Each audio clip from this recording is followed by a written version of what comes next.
Welcome, everybody, to our IIBMST Global Health Symposium.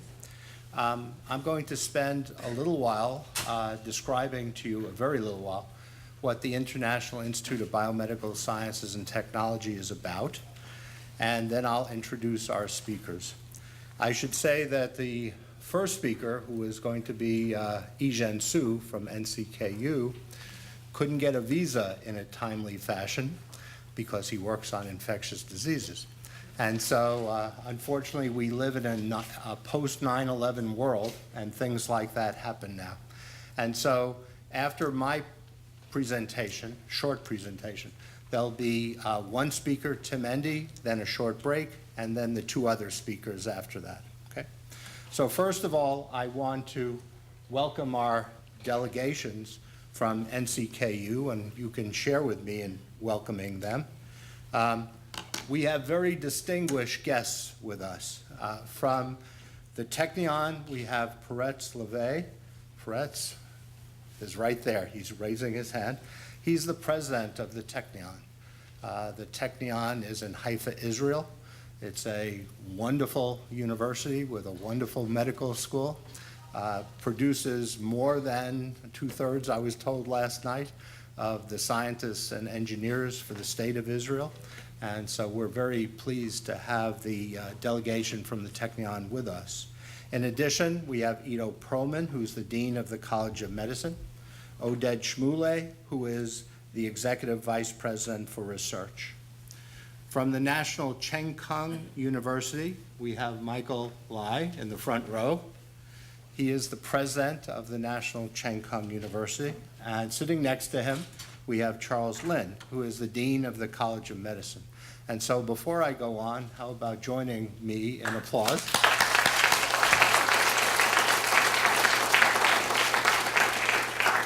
Now, what is IIBMST about? Well, an MOU was signed between our university, Upstate University, and the Technion and NCKU about 11 months ago.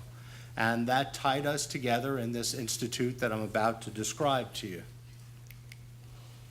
The mission, right out of that MOU, you can read, I'll paraphrase it. We're bringing together scientists from very diverse backgrounds. We're breaking down the barriers between disciplines, whether it be the biologic sciences, the physical sciences, the engineering or mathematical sciences, for the purpose of doing interdisciplinary research. So this is an institute without walls, without boundaries when it comes to disciplines, and obviously without boundaries when it comes to nations, because we have 3 founding institutions from 3 different continents involved in this particular institute. In addition to that, we're trying to create a more seamless pipeline between the academic research bench and industry products. There's a practical aspect to what we're doing as well.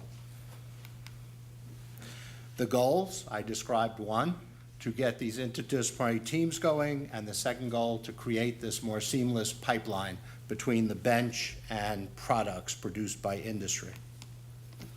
The executive committee are Charles Lin, that I introduced to you, Ido Perlman, and myself, and we've been very active over this past 11 months.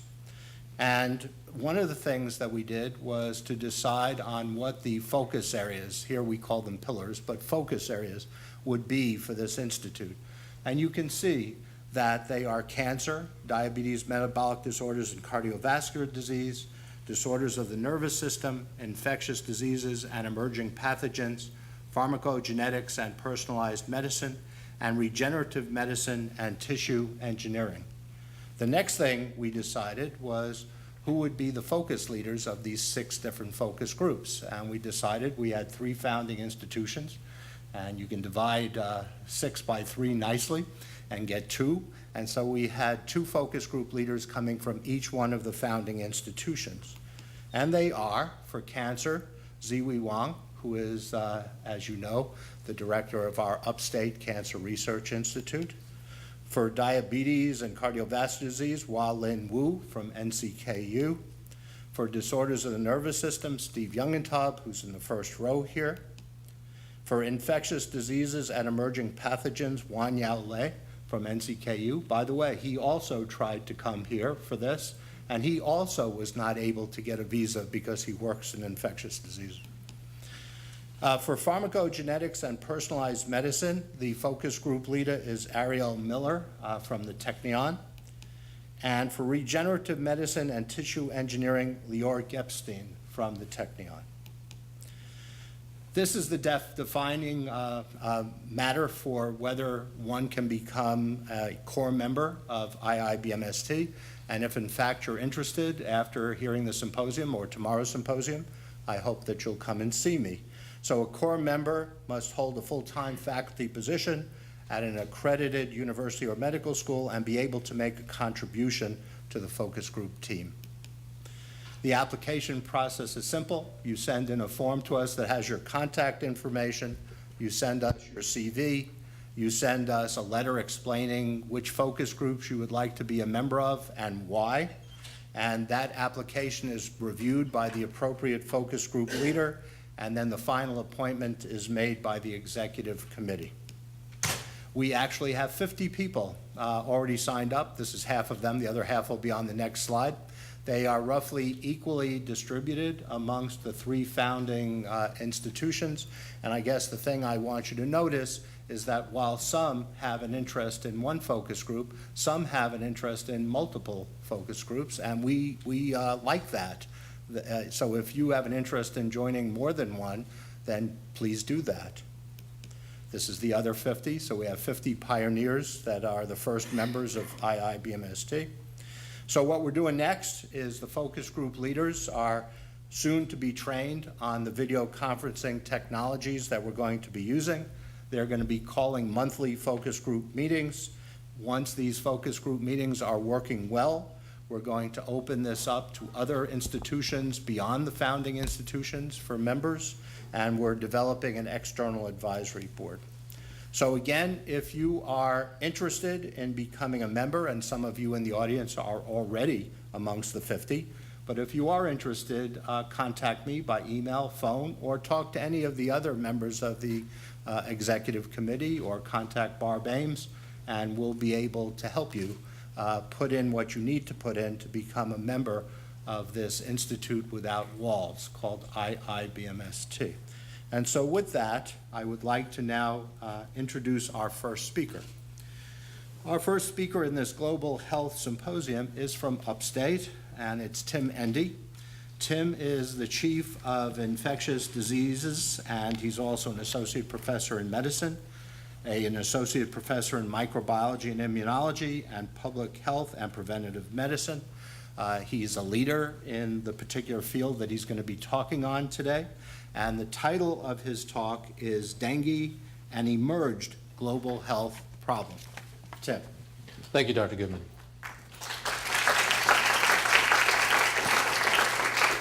Thank you very much for inviting me to talk this afternoon and for organizing the symposium.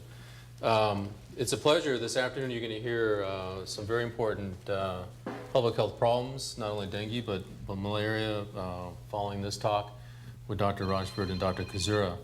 Dengue, as I'll present to you, is an emerged global health problem. And what I'll be talking about is sort of the history of dengue. And hopefully in the next 30 minutes, you'll walk away with appreciation of its epidemiology, why it's a global health problem, some appreciations of how it clinically presents, and some of the current concepts on dengue pathogenesis and why it produces the severe disease that it does, and hopefully advertise some of our own work about that's ongoing in Thailand that's been going on for the last 15 years. So dengue is a unique virus, though it's a very distinct cousin from a virus that we in Upstate New York are very familiar with, West Nile. It's a flavivirus. It consists of 4 serotypes, dengue 1, 2, 3, and 4, and they're antigenically distinct. So what that means is that serologically we can distinguish the serotypes amongst the dengue viruses. And if we get infected to dengue 1, for example, our host immune response is such that we're protected from dengue 1 for the rest of our lives. However, we're still susceptible to dengue 2, 3, and 4, so that you can get multiple infections from dengue serotypes. There are, since it's an RNA virus, variations in viral virulence, such as virus mutations, recombination events, which increase its adaptability rather rapidly, as well as some of the virulence factors associated with it. Dengue is now the most common arboviral infection of humans in the subtropical and tropical regions of the world. There's over 2.5 billion people at risk, more than 50 million dengue infections per year, over 900,000 reported cases of dengue in the Americas, with 26,000 getting the most severe form, dengue hemorrhagic fever, which can be associated with mortality of about 10%. It's endemic in more than 100 countries in Africa, the Americas, the Eastern Mediterranean, Southeast Asia, and the Western Pacific. So absolutely, dengue is an emerged global health problem. This shows the most recent CDC estimate of countries at risk. And actually what this represents is the distribution of its most important mosquito vector, Aedes aegypti, which is defined by the 10 degrees latitude, the January isotherm in the northern hemisphere, as well as the July isotherm in the southern hemisphere.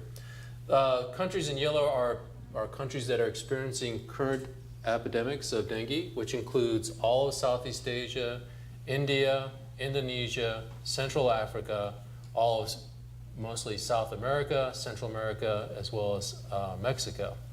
And as you can see, countries that are not experiencing dengue are certainly at risk because of Aedes aegypti, which includes the southern part of the United States, Texas, and a good part of most of Central America, as well as parts of Africa. This is important, as we'll talk about later in terms of recent reports of dengue outbreaks in Florida. Why is dengue emerged, and why is it such a large global health problem? Well, it's attributed to several factors. One is that the Aedes aegypti requires urban environments to breed. So with increasing urbanization in developing countries, and urbanization meaning construction sites and detritus of humans, such as used tires that are discarded on the side of the streets, beer bottles, there is perfect environment for increasing burden of Aedes aegypti, as well as its geographic spread. There's also a cousin of Aedes aegypti, Aedes albopictus, which is also a very effective vector for dengue virus. There is a rapid evolution of the dengue virus, which has been demonstrated in the last 100 years, and viral host factors that result in very increased severity of disease severity. There is a population growth, which results in a continued cohort of flavivirus-naive individuals. So these important factors contribute to the ever-present and ever-growing concern of dengue. There is a unique evolution associated with dengue virus. 1,000 years ago, the progenitor dengue flavivirus evolved out of Africa. It underwent a sylvatic cycle, mostly in monkeys, and evolved into 4 distinct serotypes. And each of these serotypes emerged independently into an endemic cycle between humans and Aedes aegypti. So went from a monkey transmission cycle to primarily to human Aedes aegypti back to human. And when you look at analysis of this gene, you realize that this was a recent event, probably about 1,000 years ago, and then sustained human transmission really only between 125 and 350 years ago. So these are very recent events in terms of the history of the virus. There is 2 phases of exponential growth, and suddenly about 30 years ago, this exponential phase kicked in at a very dramatic rate, so that all the serotypes evolved fairly rapidly in the last 50 years. Since there's 4 serotypes, they've evolved so that they are concurring in a population with previous history of flavivirus, so that the virus has evolved and adapted to evade the host immune system. It adapted to evade the pre-existing antibody associated with previous flavivirus infections. And what evolved was really severe disease utilizing a mechanism called antibody enhancement. So that virus actually utilizes pre-existing antibody to develop high titers of infection and produces more severe manifestations. This shows the life cycle of the primary vector, which is Aedes aegypti here. This is the female mosquito taking a blood meal, which if infected will then replicate the virus. And this is an illustration of the environmental burden of the virus, because The virus can spread from an infected mosquito to its egg, to its larva, to its pupa, back to an adult mosquito, representing a vertical transmission and a continuous overwintering of the virus and maintenance in the environment. Human-to-human transmission occurs through the bite of an infected female mosquito. One of the reasons for the geographic distribution is that Aedes aegypti was virtually wiped out from South America due to DDT campaign in the 1970s. With its ascension, the Aedes aegypti came back with a vengeance, and along with it came back dengue virus and epidemics throughout Brazil, equatorial South America, and Central America. When we think about dengue, what we realize, going back in the history, that dengue is actually a very old disease in the Americas. There were outbreaks described throughout the southern part of the United States in the 1700s. There was a large outbreak of about 20,000 cases of dengue fever in Philadelphia, described by Dr. Benjamin Rush. In the 1800s, most U.S. coastal cities were suffering epidemics of dengue. In 1995, Texas actually had 29 cases of locally acquired dengue. In 2001, there was a fairly large dengue outbreak in the Hawaiian Islands of about 119 cases. And what was important about this particular outbreak, it was due to a secondary vector, Aedes albopictus, rather than Aedes aegypti. And then the CDC declared dengue as the most important febrile disease in returning travelers. When you think about the history and the epidemic and emergence of dengue, what you realize is the story started back in World War II. This shows the invasion of the Philippine Islands during the 1920s and the hospital admission of dengue in U.S. soldiers stationed in the Philippines, so that it was an important contributor to febrile and hospitalizations in U.S. soldiers in the Philippines as early as the 1920s. During World War II, this is the rates of dengue infection in U.S. Marines during the Saipan invasion, showing that there was several hundred cases per early September during the early part of the invasion, and that dengue became a very important contributor to combat casualties in U.S. soldiers. It wasn't until the spraying of DDT eliminated Aedes aegypti that the epidemic stopped. In 1956, something very different happened with dengue. And in fact, there were reports of hemorrhagic fever, adults and children coming down with a coagulopathy, a bleeding disorder from a febrile illness, which they first described as Philippine hemorrhagic fever. This was observed by Dr. McMahon in 1956 and Dr. Hammond. And in 1958, this was also observed in Bangkok, Thailand, with hemorrhagic disease described by Scott Hofstad. It wasn't until 1959 that they realized that this was caused by dengue virus. And this was the first reported cases of hemorrhagic fever from dengue viral infection. So something very distinct happened to the virus in the 1950s. The U.S. soldiers continued to have problems with dengue in the Vietnam experience, with several thousand cases occurring from 1960s and on. During the Somalia campaign, there was several hundred cases of dengue fever in 1992, and then a hard lesson learned by U.S. soldiers in Haiti with over several hundred cases of dengue that required evacuation. So dengue has been a U.S. problem for a very long time, and it continues to be a problem. This is a recent MMW report in the CDC of locally acquired dengue in Key West, Florida, that occurred several months ago. This shows a number of cases totaling about 30 documented dengue fever that was required without a travel history, so it's required locally in Key West. And then recent reports that this is actually spread with dengue acquired and reported in Miami Beach area. So dengue continues to be a U.S. problem, a local U.S. problem as well. This shows the characteristic features in adults, all developing fever, headaches, myalgias, joint pains, and eye pain, classic dengue fever.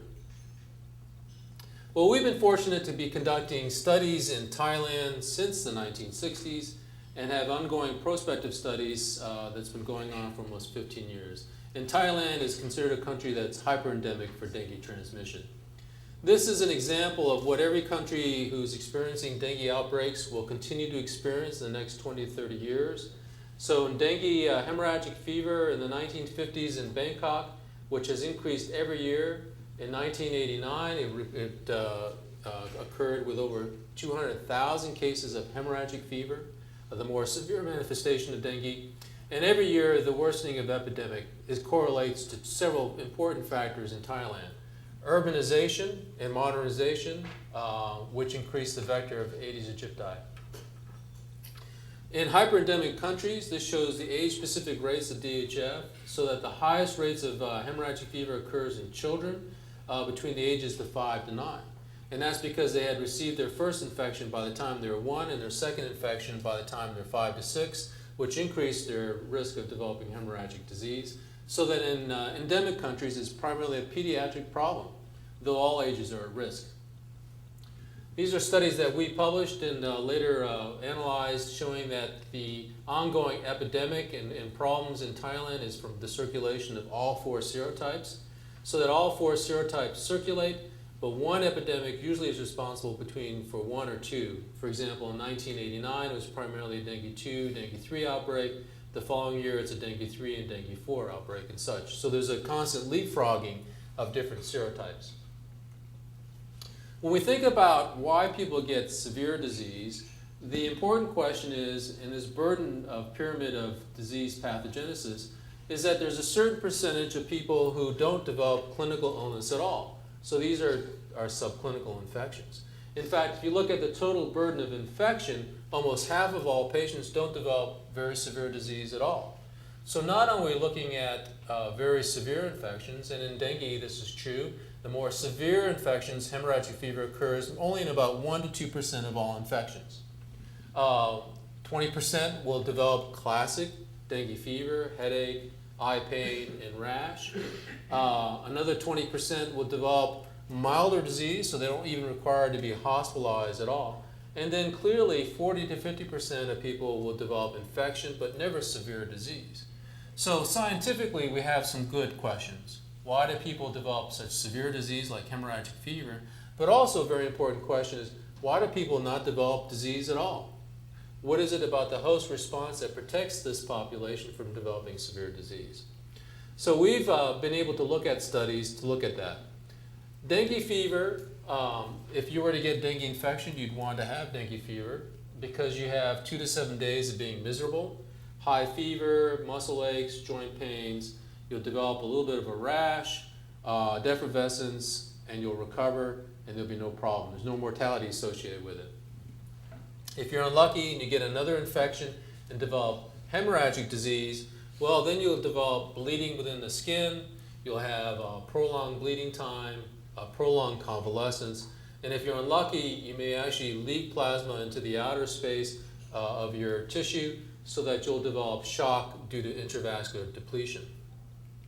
In children with hemorrhagic fever, they commonly present with petechiae, which is basically bleeding within the skin, hemorrhaging, bleeding on the soles of the feet. They may develop some bleeding in the eye, hemorrhagic conjunctivitis. But if they're get in real trouble, they may actually bleed in the intestinal tract or bleed into the stomach, which can develop severe mortality. This is a child lying on his side with an X-ray, black being normal lung, white being fluid. And you can see layering of fluid here, which is a pleural effusion, which is a hallmark of hemorrhagic disease with pleural effusion. Certainly, in our studies, we've asked the very first question is, why do children develop severe disease? And when we look at the immunology, and this is the viral load by clinical illness day, where this is the day that they developed pleural effusion, we realize that children who had the more severe form, hemorrhagic fever, had a 1 log to 2 log higher viral load than children who had milder disease. So the amount of virus in the blood certainly correlated to disease severity.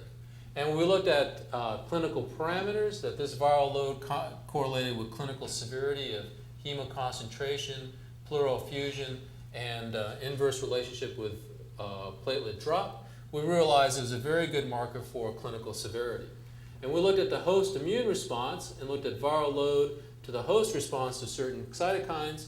We realized that the host immune response, as manifested by increasing levels of interferon gamma and IL-10 and other cytokines, was also very important responsibility in developing this severe disease. So the combination of Viral load and viral interactions with host immune response defines disease severity in dengue hemorrhagic fever. The other question we wanted to look at is, why do children not develop severe disease? And how do you go about answering that? So we did prospective studies of dengue in 2,500 children. We followed for 5 years, which is actually going into its 12th year now. And we looked at schools, that we had 12 schools enrolled, and these are typical pictures of northern Thailand. And we had a cohort population who was very cooperative with us because of our long-term presence in northern Thailand, allowing us to bleed them in January, also in June, August, and November, and look at febrile illness and school absence.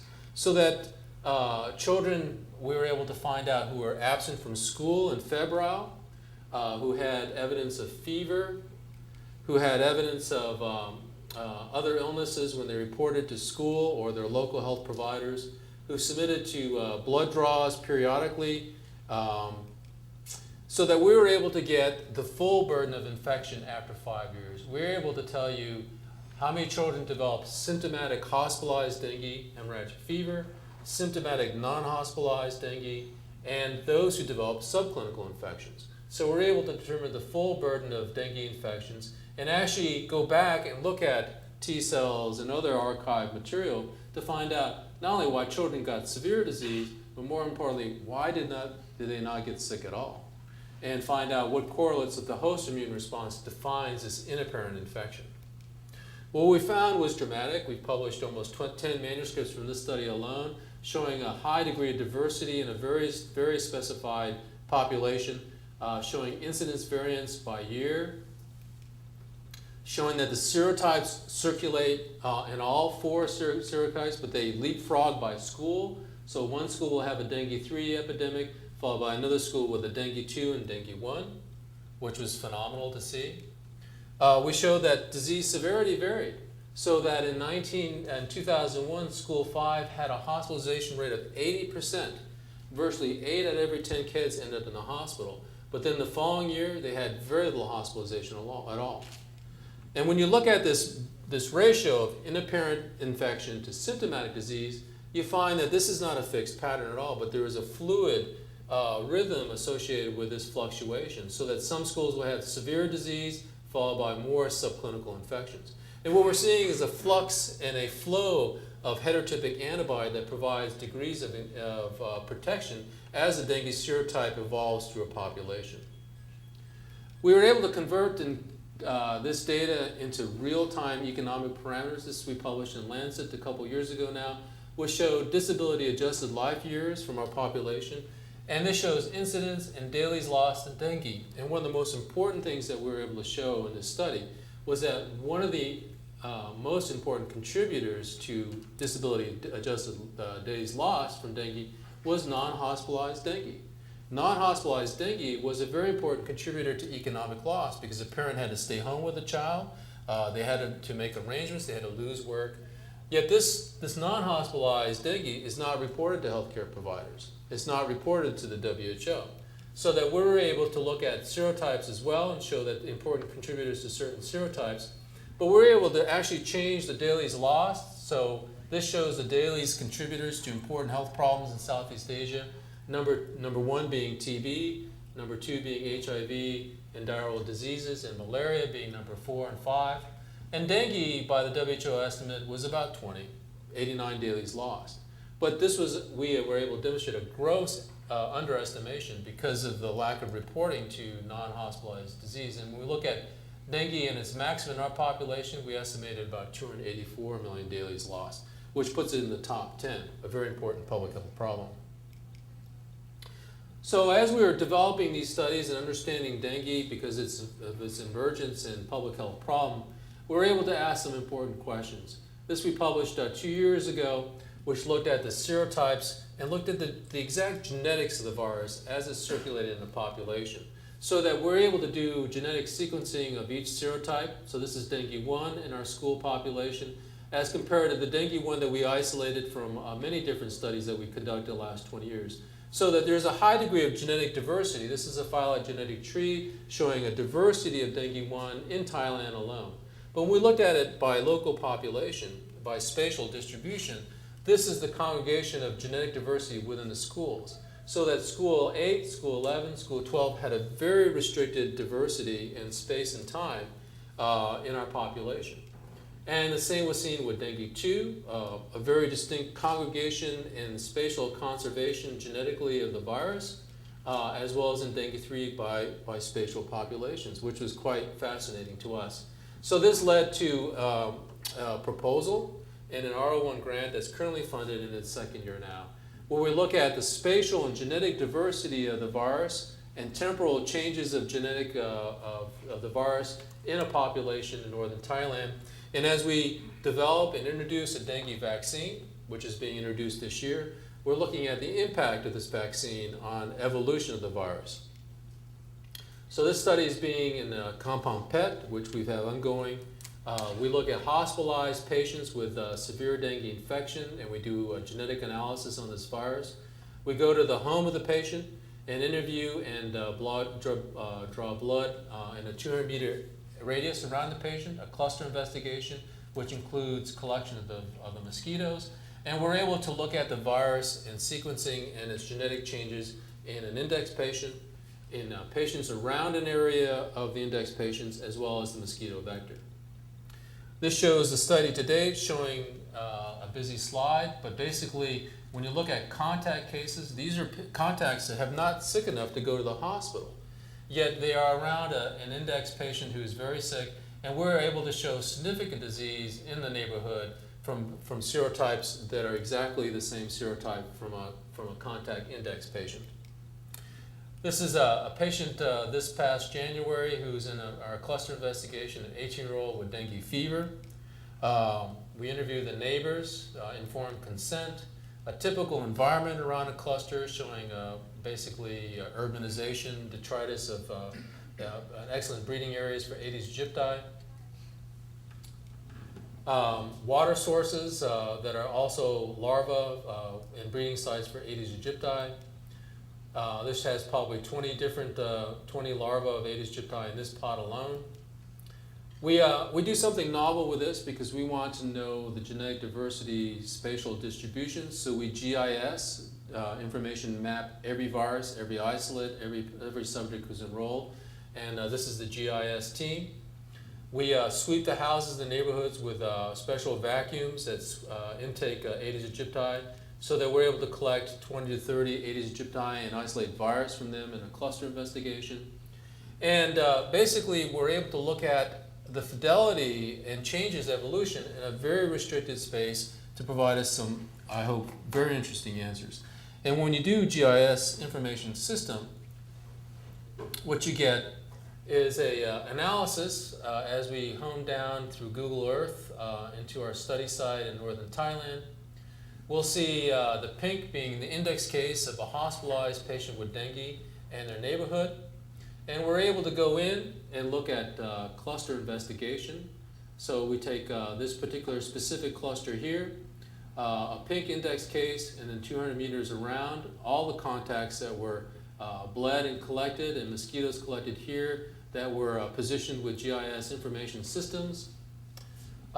We go to another cluster and get an appreciation of the geographic environment and the vegetation around this particular cluster here.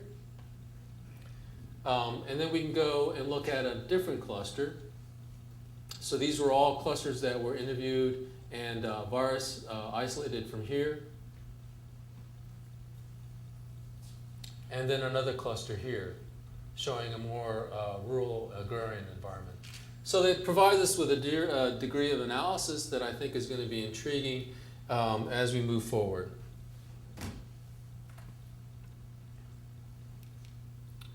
So hopefully I've convinced you in the last 30 minutes that dengue is a serious health problem. And as you go vacation in the Caribbean or Cancun, you're going to realize I'm going to take my DEET with me and stay away from those darn pesky mosquitoes.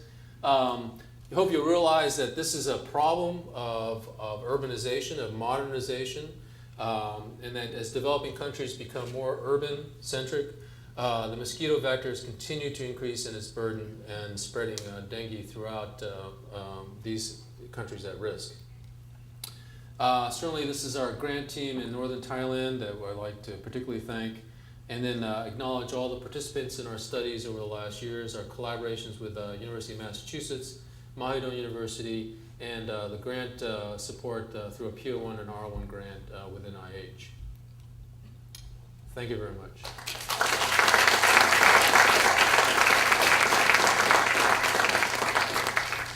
Tim's talk is open for questions. Are there questions that you have? Thank you. So I'm still really curious about the cycling from sort of dengue 1 and then it flops to dengue 2 in terms of the cycle of the outbreak. Any sense of why? So the question is, why is this leapfrogging of serotypes that we're seeing? And I think we have some idea. So as the virus sweeps through a population that is susceptible, you get attack rates, as you've seen, that can be as high as 20, 30 to 40% of the population getting dengue. And if you take dengue 2, so you'll have a large attack rate, that's left a population behind that has a very high prevalence of dengue 2 antibody, and they're protected. So there is a degree of protection against dengue 2 now that lasts for a very long time in this population, but they're not protected against dengue 1, 3, or 4. So dengue 1, 3, or 4 moves in, and they're still susceptible, so you'll see dengue 2 emerge, or dengue 3. So as the serology fades and new birth cohorts come in who are not protected against that, you'll see this emergence of serotypes and this leapfrogging event happen. Tim, two interrelated questions. To go back to your comment about why the vast majority of people either have an asymptomatic infection with mild illness versus severe life-threatening hemorrhagic fever. Do we have any genetic clues to the genetics of that? I was looking at your one slide where you showed changes in cytokine. Those are probably plasma cytokine responses in a person either with hemorrhagic fever or just febrile attack of dengue. Right. But I saw the type 1 interferon, which is when I think of severe viral illnesses, you get this massive turn on type 1 interferon, which is quote unquote a good thing for the host. Right. But it has to be turned off, like in Ebola. Exactly. And that's been shown, at least in humans, that prolonged type 1 interferon responses are a bad thing in the sense that you don't turn off the immune response or inflammatory response. And so that's related to the genetics of it. And also, in many parts of the world where it's not as well studied as in Thailand, like where I work in Papua New Guinea, there's a lot of dengue there, and this is good serology, but it may be reporting, but there doesn't seem to be much hemorrhagic fever. Maybe the endemicity is different. I don't know if the mosquitoes are different or what. So, or is that, you think that's a genetic kind of thing, again, at a population level? Well, I think those are great questions. So Dr. Kusura asked two questions, really. The geographic changes in disease severity that's observed in certain populations and the genetics that's involved with severe disease. So we've had ongoing collaboration with Henry Stevens at Oxford University, who's set up a genetics lab that supported our study for the last 10 years. He's published over 4 manuscripts, which definitely show certain HLA types. I think one was A13 or so that are unique, that had a very high propensity of developing more severe disease. So there are certain genetic risk factors associated with severe infections, even a very homogeneous population like in Thailand. The second stage of these studies is looking at super promoters and alleles of interferon gamma and other cytokines, because there are certain suggestions that there are basically super producers of interferon gamma that may be either at less risk or higher risk, and so those analyses are ongoing right now as well. That was such a question. That was amazing. I think it's time for a break, and fortunately, there's some refreshments right outside, so if this is this a real, does anybody know is this real? It's not? Okay, we're still on. Do you want me to answer that second question? Yeah, why don't you answer the second question? Because it has to do with the severity in certain populations.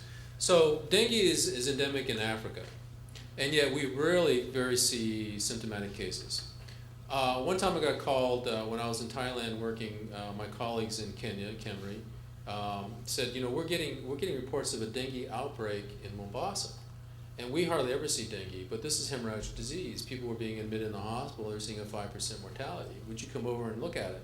So I came in and looked, and we went up to the population, and they had a very large population of immigrant Indians there. And those are the ones that were experiencing hemorrhagic disease, not the Africans.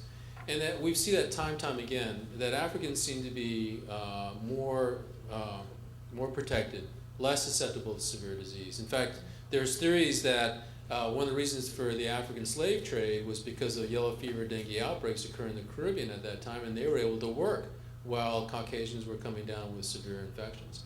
So there is definitely some factors, whether it's a CCR5 receptor or genetic, that has not been addressed, and I think is key to understanding this disease, absolutely. So I think, Michael, you had a question? Yes, in Thailand, most of children have antibodies against dengue.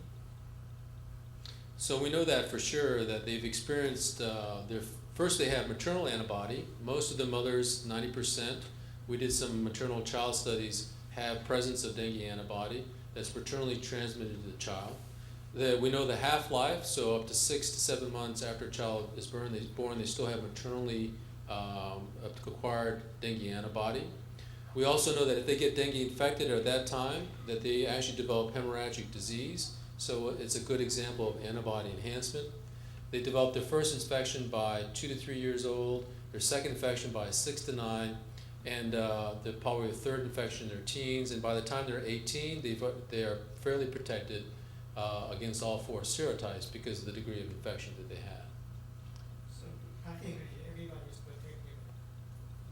Yeah, it is changing though. As you know, in Taiwan, you've had isolated outbreaks, and now you have endemic disease in the southern part of Taiwan. In Southeast Asia right now, there's something very strange happening. The median age of dengue is increased. So what used to be 6 years of age is now increased to up to 12 to 14 years. And they're now seeing teenagers come in with hemorrhagic disease. So there is an increasing in age, and we're not really quite sure why. Some theorists say that the force of transmission has diminished over time in Thailand, and that's why we're seeing later age groups appear. In my prospective study that I just showed you, we had a 55-year-old come in with hemorrhagic disease that we've never seen before in over 15 years. So something's changing dramatically. It's curious that dengue virus does not evolve like influenza virus does. Why is that? So the question is, why doesn't dengue evolve as rapidly or as drastically as you see with influenza? And it's probably because with influenza you have an avian cycle, right, and a recombination event that occurs as a zoonotic that then gets into a pig population and humanization. We don't see that with dengue. So dengue evolved from a sylvatic monkey cycle to basically human Aedes aegypti back to human cycle. And what we're showing is that spatial restriction is that the mosquito vector probably confers a genetic bottleneck that occurs, a high degree of conservation of the virus locally that we don't see with other viruses. But it's a very good question. We don't understand that. It's one of the things that we want to do with this grant that we have. Yes. When I saw the global map, I wondered if there's any evidence yet that climate change has increased the width of that band. So there's been actually a couple papers published that said if there's a 1 degree centigrade change in global warming, which we're seeing, how does that spread? So that shifts those isotherms up about 10 degrees latitude. So that what you see at risk now as being parts of southern United States also extends up now to the middle Atlantic region. And they had estimated that there would be an increase, 1 billion people more further at risk for developing hemorrhagic, dengue infection. Absolutely. Yes. Doctor, you mentioned vaccines being introduced this year for all 4 serotypes? Yes. So there is a vaccine that's a tetravalent attenuated vaccine. It's actually a chimeric vaccine with a Japanese encephalitis backbone that's going to go into a phase 2/3 efficacy study in this field site. Okay. I hope that you all on the way in got these nice booklets that have little bios of each one of our speakers. I'm not going through very long introductions because it's all said right in the booklet. And so what I'd like to do is to introduce our second speaker from Upstate, Rosemary Rochford, who is a professor and chair of the Department of Microbiology and Immunology, and she's built a wonderful department here at Upstate. And she's going to be talking today on microbial diseases and their impact on global health. Rosemary. Thank you. I kind of cheated on my title. Actually, I'm going to talk about Burkitt's lymphoma in a way, but it's a polymicrobial disease, or that's what we like to think about it as. And this picture is taken on the shores of Lake Victoria in Kisumu, Kenya. It's not too far from where our research is. And what we're going to be talking about is thinking about polymicrobial diseases just as a concept to get you to think about that. And after hearing Tim Endy's talk, and knowing what Jim's working on, a lot of common theme is always, and it's one that I've been looking at, is what's the difference between infection and disease? When you look at that tip of the iceberg, what are the things that lead somebody from a subclinical infection to what drives disease? And a lot of that, sometimes one of the mechanisms underlying that could actually be co-infections or polymicrobial infections. So we teach here in the medical students, we teach microbiology, and when we teach microbiology, we teach that you get one infection and one disease. So that's what you guys study for boards, I think. Having never taken boards, I have no idea, but I think that's what you do. So you get this, you get varicella zoster causes chicken pox, and you have influenza virus causes influenza. And we could say whooping coughs and so on and so forth. But in fact, there's many diseases that have a multiple or more complex etiology and looking at multiple infections. So, for example, we know about influenza virus, but actually the most severe morbidity and mortality comes actually from the secondary bacterial infections linked to influenza, bacterial pneumonia, and otitis media or ear infections. Some really nice work by Thomas Nutman at NIH has been looking at the impact of worm infections, helminth and filariasis, on exacerbated Mycobacterium tuberculosis. So when you hear about TB as a worldwide problem, we have latent TB infection, which in fact most everybody has, but a subset of people can have an active infection, and the helminths can exacerbate that. And so there's common mechanisms to try to understand what's driving a latent infection to become clinical.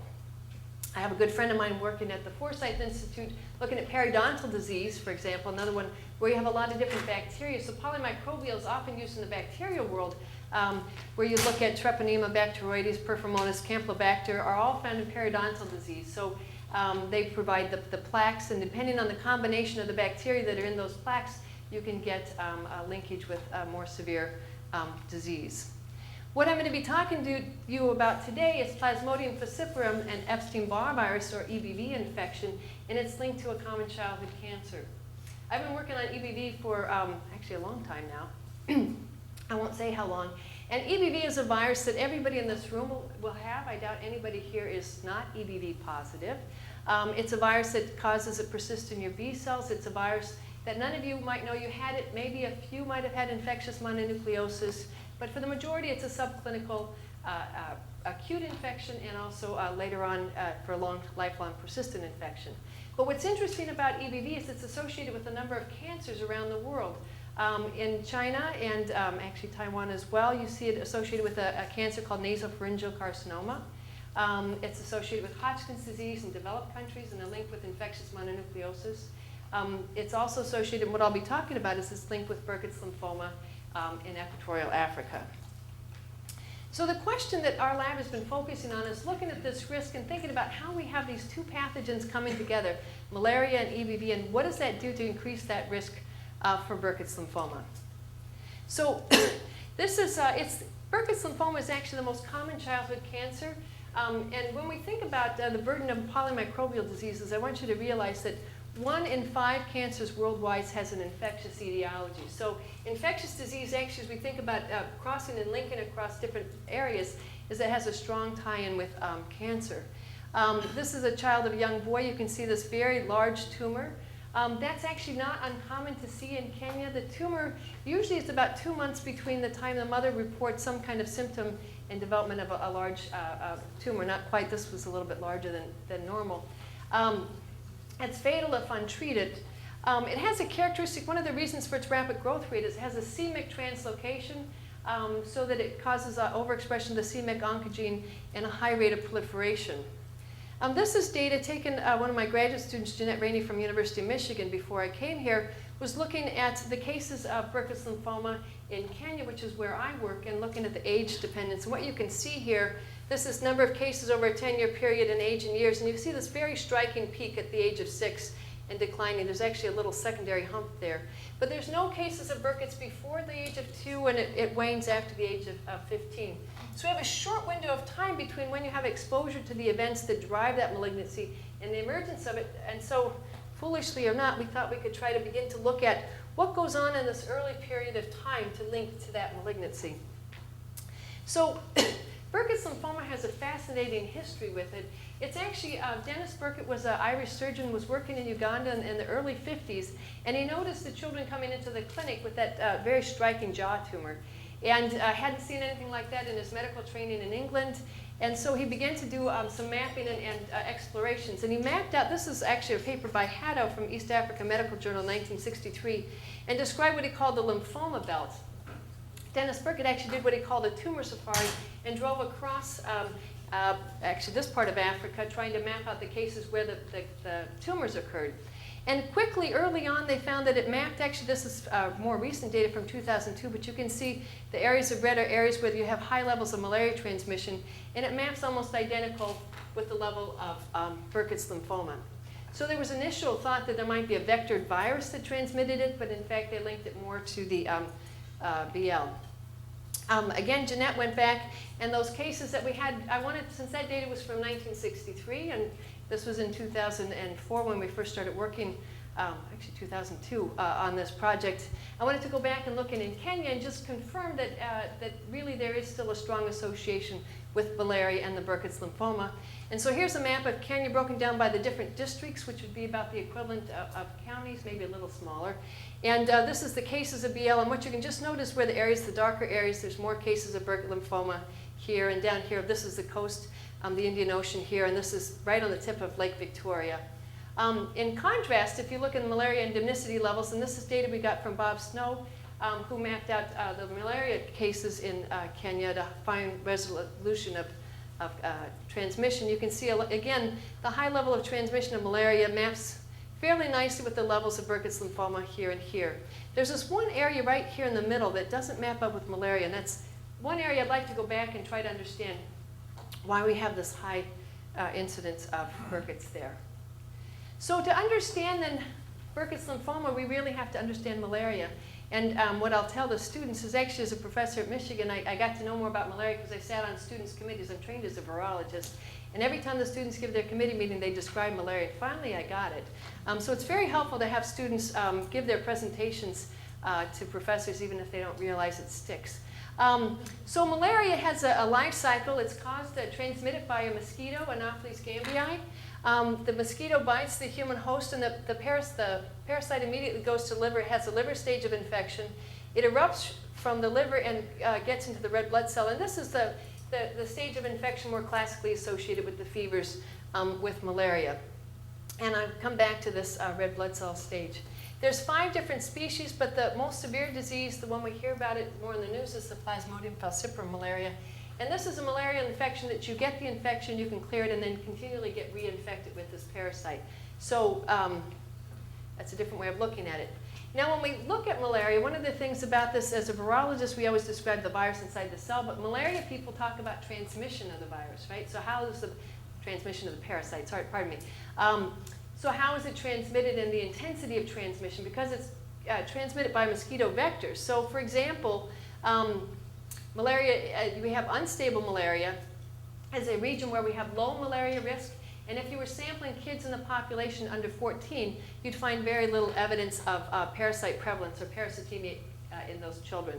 And if you look at an area with holoendemic, or now we're calling it stable malaria transmission, you see continual repeated exposure occurs throughout the year, and it's just based on the temperature variation.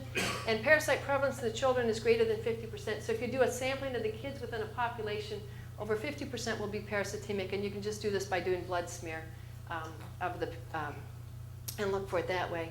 So when in a holoendemic region, the thing that I sort of come back to in thinking about it is we really think about malaria as much more of a chronic infection. These kids get repeatedly infected with the parasites, they clear it, they get reinfected.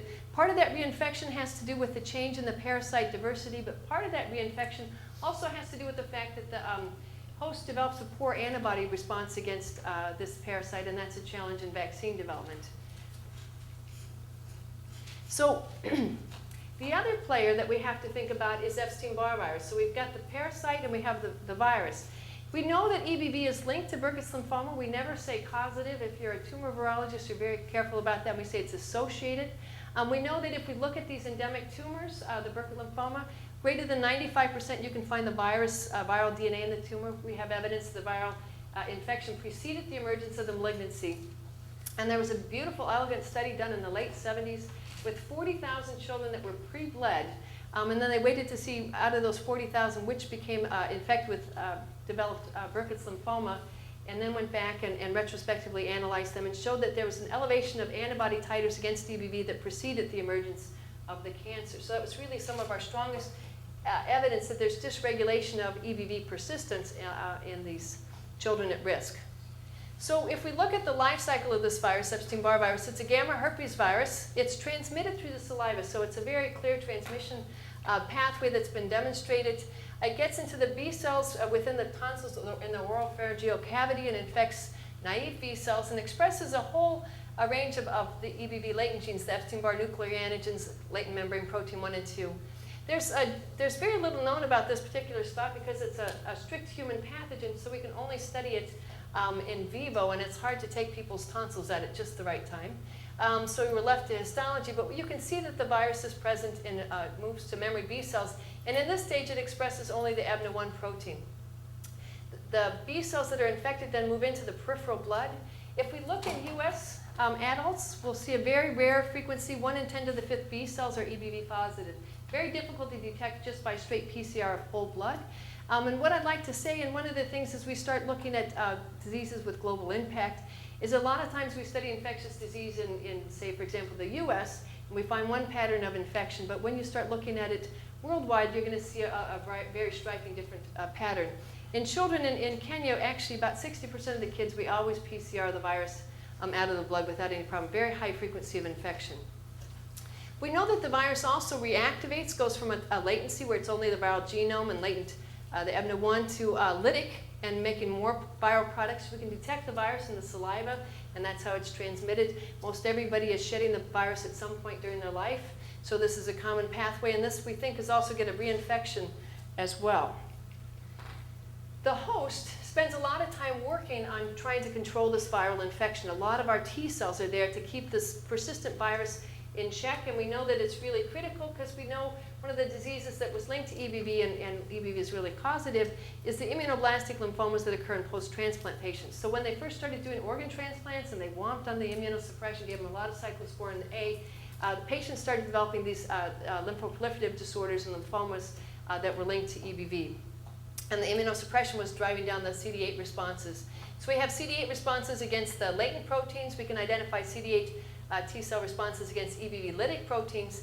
And we also have a CD4 response that targets the EBNA1 found on the memory B cells. So the question in our laboratory has been to look at, I really want to know why do children get Burkitt's lymphoma? So thinking about what drives that infection into disease. So what are the things that are happening? And we have two hypotheses. And when I first started looking at this, people said, well, malaria is causing a problem with the B cells, or malaria is causing a problem with the T cells. So it's either the direct or indirect effect. And there was very little literature actually studied in the 80s. There was like 3 papers, and that was about it. And just to think about if it had a direct effect, this is a simplified diagram of the malaria life cycle. This is a liver cell and the emergence of the parasite infecting the red blood cells and going on through. But what we know is that if you look at a child with malaria, they have a huge splenomegaly. That's where you get both the chance of the B cells and the red blood cells, infected red blood cells, to intersect together. There's been some very nice data recently showing that you can have the malaria protein, this PFEMP1, can drive EBV reactivation in a cell culture system. That Plasmodium has a hemosone DNA combination that is a TLR9 ligand. TLR9 is one of the toll-like receptors that's found in humans on memory B cells and drives proliferation, so we could possibly expand those.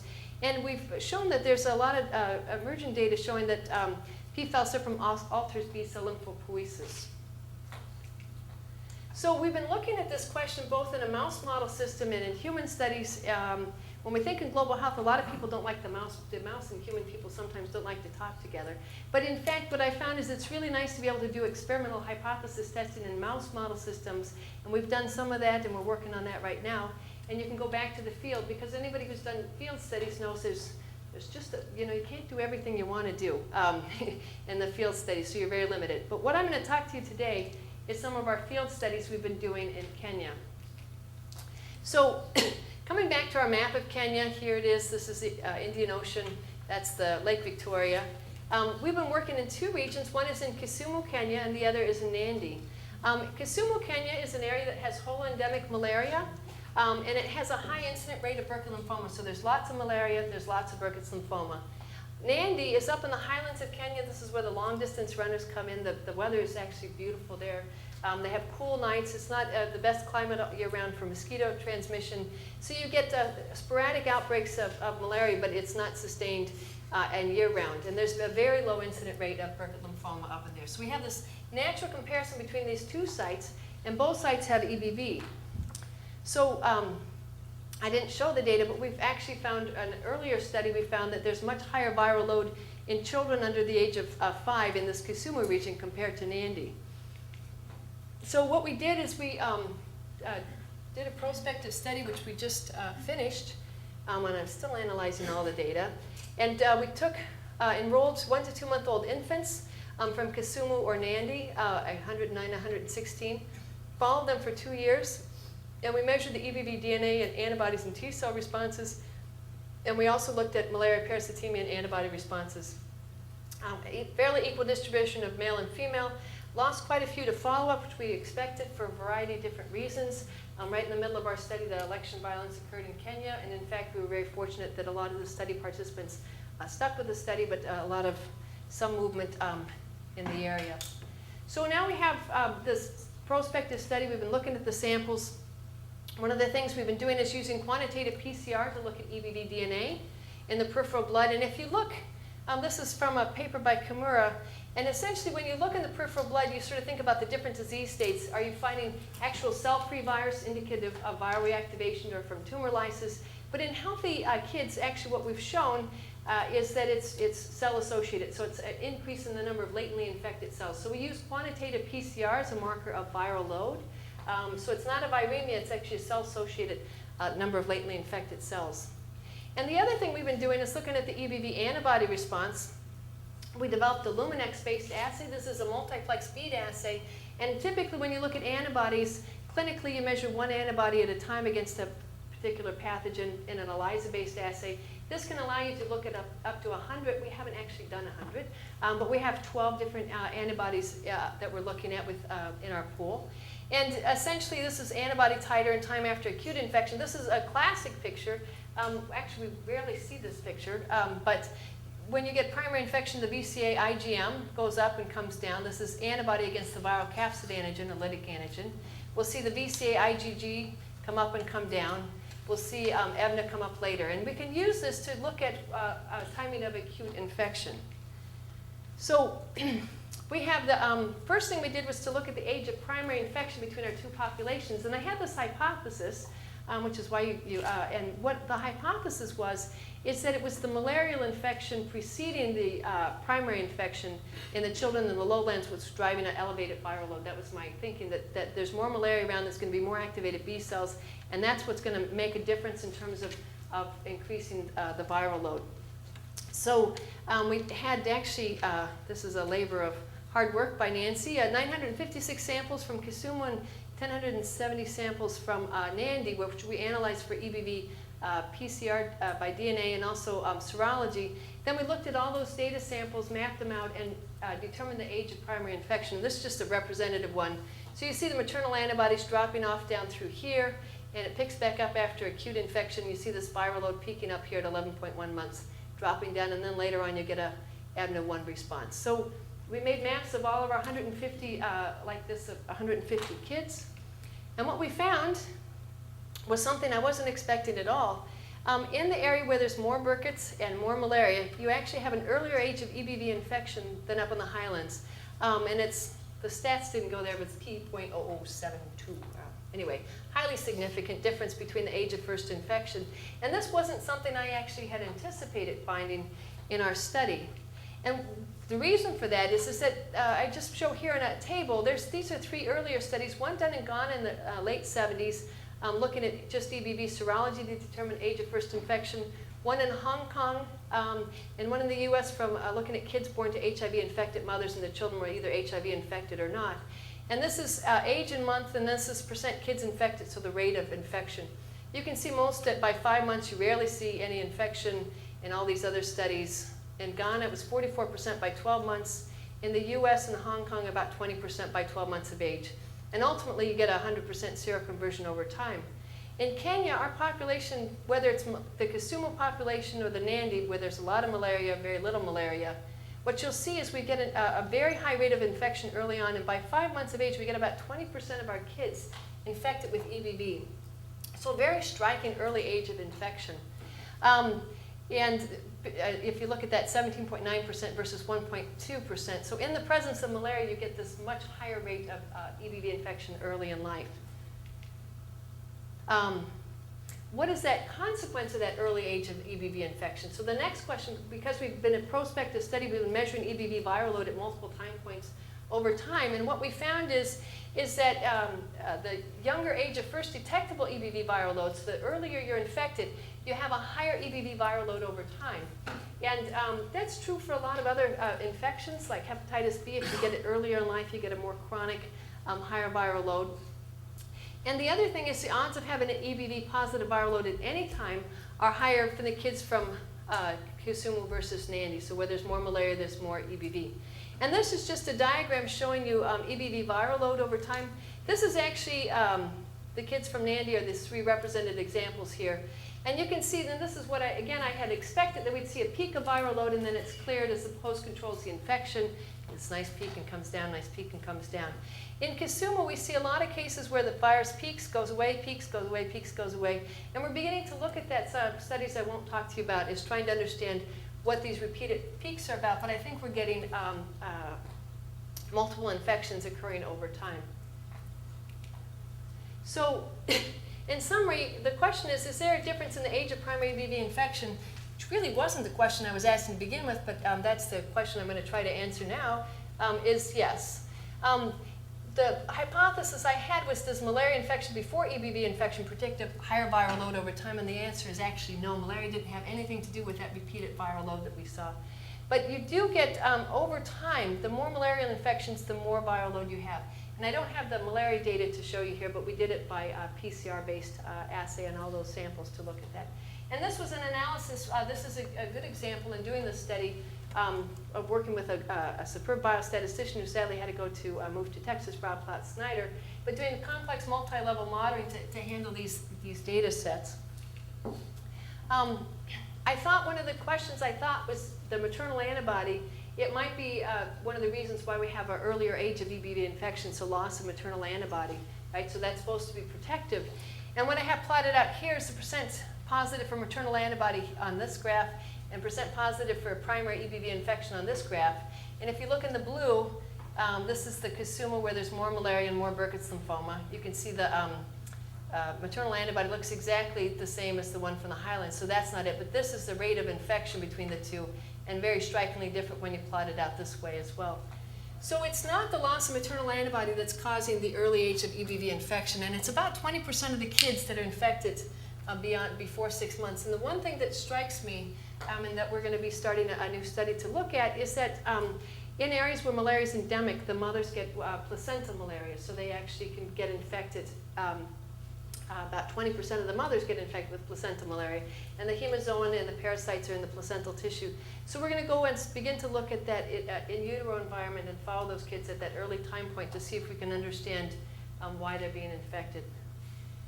The other thing we looked at in this study is looking at the T cell control of EBV. So again, just to remind you, we have T cells that target the latent genes and the lytic genes. And you can measure these by doing an assay called an ELISpot assay. And basically this is, you take peripheral blood lymphocytes and you stimulate it in culture with peptides that are either lytic peptides for EBV or latent peptides. And you look at their production of interferon gamma, and you can quantify that production of the interferon gamma, the number of cells that are expressing interferon gamma in those cells. So what we did is we actually, at these children at 12, 18, and 24 months of age, we did a venous blood draw and isolated enough cells to do this type of an assay. And we looked at the percent of interferon gamma ELISpot responders at 12, 18, 24 months and compared the Kasumu children to the Nandi children. And it's strikingly, at 12 months, you have more in Kasumu compared to Nandi.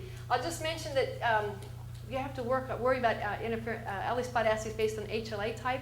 We didn't cover the whole spectrum of HLA types, and so probably why we don't get the complete response here, but we're going back to analyze that right now. But you can see that over time, the response declines in Kasumu, where it builds up over time in Nandi, so we actually have a cross effect that's going on here. Probably, as I said, you see that children in Nandi get infected later, but the question is, why do these kids from Kasumu lose their T cell response? If you look at the number of interferon gamma ELISpots, so not that the last graph was do they respond or not, the simple yes or no. This is if they do respond, how much do they make? How many cells can respond?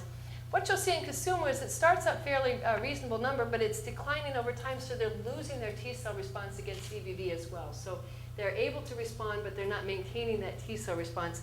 And the kids in Nandi, they actually maintain the same response of the time. So if they have a response, they maintain that response. So what I've showed you then is children living in a malaria whole endemic area are infected with EBV early in life. They result in an elevated and dynamic viral load. They have more virus over time.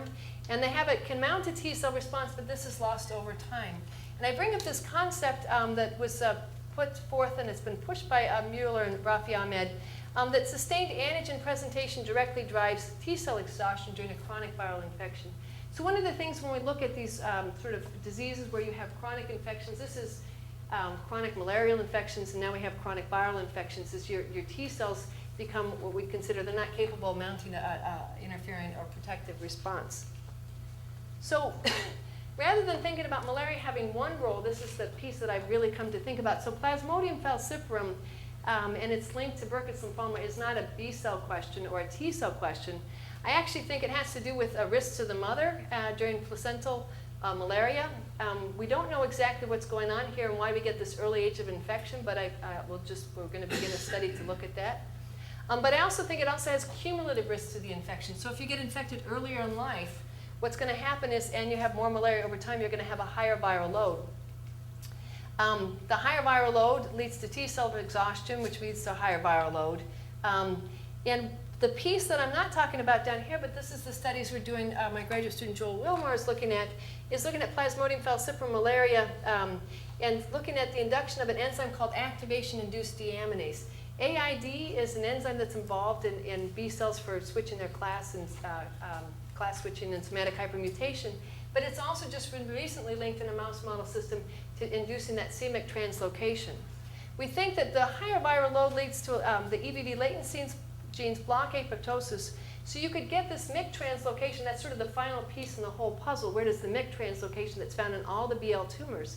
We think that malaria actually plays a role in that by inducing this AID, and the EBV is rescuing those cells with the translocated c-Myc. In the absence of functional T cell response, you can get the emergence of a malignant clone. So, but not content to just look at malaria and EBV, I had another graduate student, Odata Sumba, who's been our project manager. Actually, Jim Kazur knows him quite well, for many years, and he decided he wanted to come back. He was tired of helping all of us do our projects and wanted to do his own project, and he was very interested in malnutrition. This goes back to looking at other cofactors involved. So if you look at, I showed you this beautiful map, and there's more malaria, there's more Burkitt's lymphoma. And I said, well, let's look even closer. So we mapped out the cases, the number of cases of Burkitt's lymphoma. This is Nyanza province, so just one province in the whole country of Kenya. And if you look at this province, you can see that there's at the district level, again, more like counties, you see some areas that there's more Burkitt's lymphoma incident rate versus other areas. And this is all adjusted not by population-based data as well, so done the right way. And, but if you then look even by location, which would be more like a village, a smaller, not cities, but villages, the difference between Manlius and Fayetteville, for example, what you'll see is there's areas where there's more Burkitt's lymphoma, and there's areas that there's less Burkitt's lymphoma, but it doesn't map in some sort of consistent. I thought it would be, again, I have all these ideas, they're always wrong, but that's okay. I thought it would all be, the higher cases would be around, right around the lakeshore where you have more malaria transmission. As it turns out, you know, as I said, it's not. So what Odata decided to do was do what's called a cross-sectional study and look at an area that had lower than expected Burkitt's lymphoma and an area that had higher than expected cases, incident rates of Burkitt lymphoma. And we did a cross-sectional study. The age of the children was 5 years between the two, equal distribution of genders between the two sites. So this is the EBL low and the EBL high within Nyanza province. And these two spots, this is about 20 kilometers apart. Like I said, not the difference between Fayetteville and Manlius, not very far apart. If you look at the malaria parasitemia, the high incidence area has much higher malaria than the other one, so that was nice to confirm that. If you look at the EBV viral load, higher in the high BL incident and lower there, and more evidence of chronic malaria infection with anemia occurring there as well. But what's interesting, we also did with this cross-sectional study, we measured height and weight to look at evidence of malnutrition, because that's what Odata was very interested in, the role of malnutrition, in particular a micronutrient called selenium. And you can measure stunting, if you look at that, is low height for weight. That's evidence of more chronic malnutrition, so you just don't, your failure to grow because you're always malnourished. Wasting is something that happens more in the young children. That's low weight for age, and that's just, you're starving, you don't have enough food, but it's more acute. And then underweight is just the more mildest form of malnutrition. And what you can see here, if we compare the EBL low incidence versus the high, what you'll see is there's significantly more stunting in the area that there's more Burkitt's lymphoma. 58% of the kids, or not 58%, 40% of the kids had evidence of stunting. Not really any difference with the wasting or the underweight. And if you look at by age, it only pulls out, the wasting pops up in the younger kids, and actually a little bit higher in the 1 to 4 year olds, and that's not so surprising because that's the areas would be chronic malnourished. And no difference by gender. So the next thing we also looked at was an enzyme called glutathione peroxidase, GPX.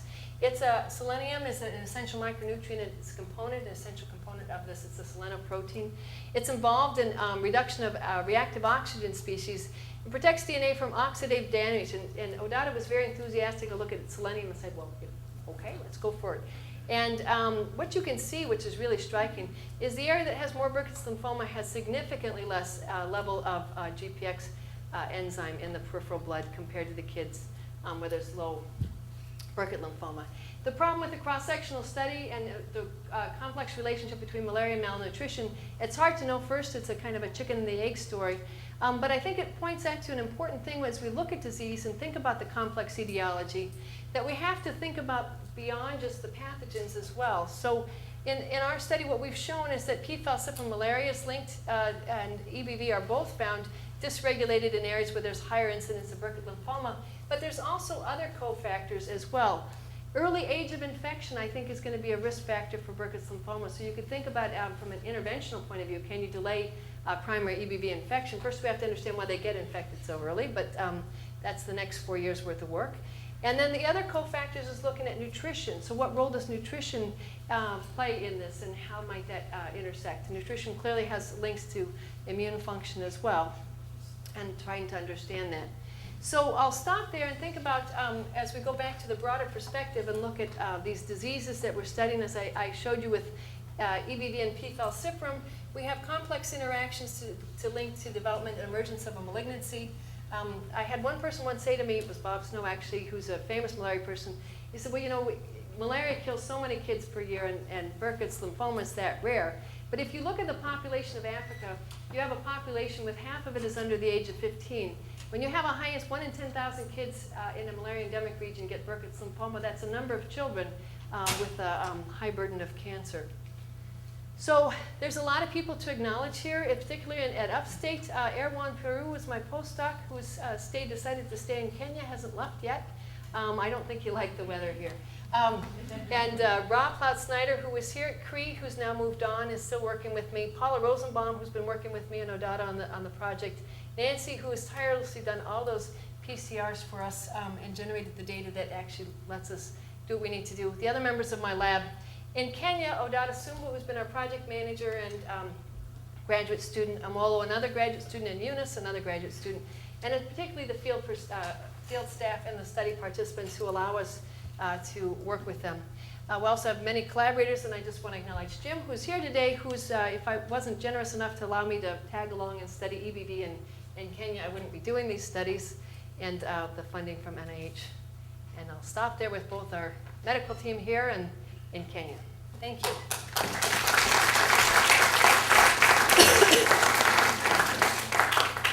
Are there questions for Rosemary? Yes. Rosemary, so if you know, as you know, malaria transmission is decreasing heterogeneously in many parts of sub-Saharan Africa. Right. So if you had to predict a secular trend in the incidence of lymphoma, how quickly would you think that if malaria is one of the major, as you're studying, unclear, it's clearly an association, etiology, causality, Right. that's what you're studying. Could you make any inferences from historical records? It's all related to how good observations are. I mean, Kenya has extraordinarily good data on that Right. compared to many places, or Uganda might. Right. But would you predict you might, since the window occurs like within 2 or 3 years, 5 years after birth, you would think might be able to actually extract that down the data over the next several years? That's a great question. So if we have declines in malaria endemicity, will we see declines in Burkitt lymphoma? And the answer is, I think, is going to be yes. And sadly, the hard part is measuring BL case rates. So we were actually able in Kenya, in Nyanza province, to get all the medical records. So all the kids go to one hospital, and we can capture that. And it looks like the area in Nyanza province, the CDC has been doing a BedNet study for many years. And so that's the data I want to go back and see if we're getting those kids where there's been strong intervention to look at that. Unfortunately, there's been some challenges in capturing all the cancer cases, and that's one of the challenges in cancer research in all of Africa, is really getting a true handle on that number. But my prediction would be it should drop very much so. So I think when we sort of argue against malaria interventions, we should also talk about it as being anti-cancer. I'm wondering if there's a link between malaria and malnutrition itself. That's been studied, whether the illness in the child leads to them not eating well or not absorbing food well. Right. And there's a lot of studies. Actually, I got into malnutrition somewhat unwillingly, and Odata's taken it off, but there's a lot of studies looking at the incidence. But if you read the papers, some papers say malnutrition was first, that makes them more susceptible to malaria. Malaria is first, more susceptible to malnutrition. It's really hard to see which one comes first. It's a vicious cycle, is I think the combination. In these areas where you have malaria, you're going to have more malnourishment. The fact that it's linked to, they were seeing some differences in these micronutrients has more suspected that the malnutrition is first, because that's a much more direct possible effect. And we can measure long-term levels of selenium by looking at toenails and seeing not just in the blood, but actually seeing sort of their historic selenium levels. So that is what we'll hope to do next. Other questions? Thank you, Rosemary. So we're very fortunate to have anchoring our symposium today, Jim Kazura, who's a leader in the field of tropical medicine, and he's coming to us from Case Western Reserve University, where Jim is professor of international health and medicine, and he's the director of the Center for Global Health and Diseases. Again, a bio is in the booklet that you've received. And so, Jim, thank you very much for coming today. Well, I'm honored to be here today amongst actually many friends, and I also, my talk's going to be a little bit different than the previous two.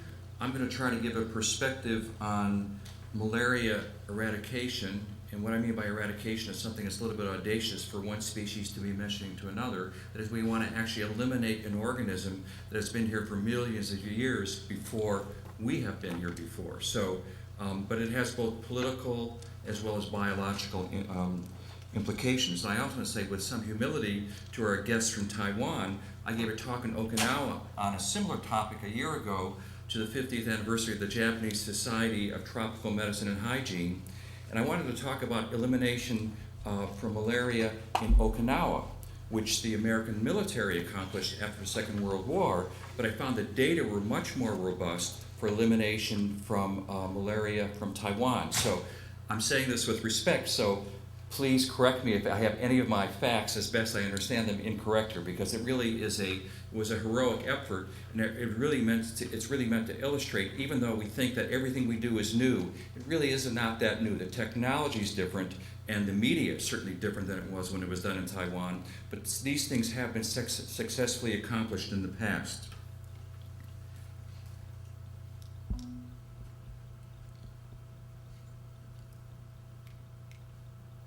So the major points that I'm going to talk about in the next 30 minutes or so is really first give you kind of the political perspective on current ideas related to malaria eradication and what this means in terms of the politics in the near future. I'll then spend just a few minutes on malaria biology. Rosemary covered this in part. I'll just emphasize a distinct aspect of this that I think is actually relevant to malaria eradication. Then, as I mentioned, I'll talk about learning from history. That is particularly the world before PubMed. There really is a remarkable world out there before 1961 or so if you look for it, even in the published literature, which is very informative for a lot of the research that we talked about here today. And then I'll talk about current statuses for selected attempts at malaria elimination a la 2008, 2010. And this is my own personal issue related to challenges for the future. I'm really not going to talk about my own research. The only thing that I'd like to mention is that some of this talk, in large part, was written as part of a thought process, is that Greg East and I were talking about this earlier. The NIH has really recognized the importance and the challenge of malaria elimination and eradication, and we were fortunate enough to be one of 10 centers that were named to participate in a International Center for Excellence for Malaria Research, and this is 10 different sites in malaria endemic areas around the world, but the driving force is that you ask research questions based on current and existing strategies for elimination and eradication.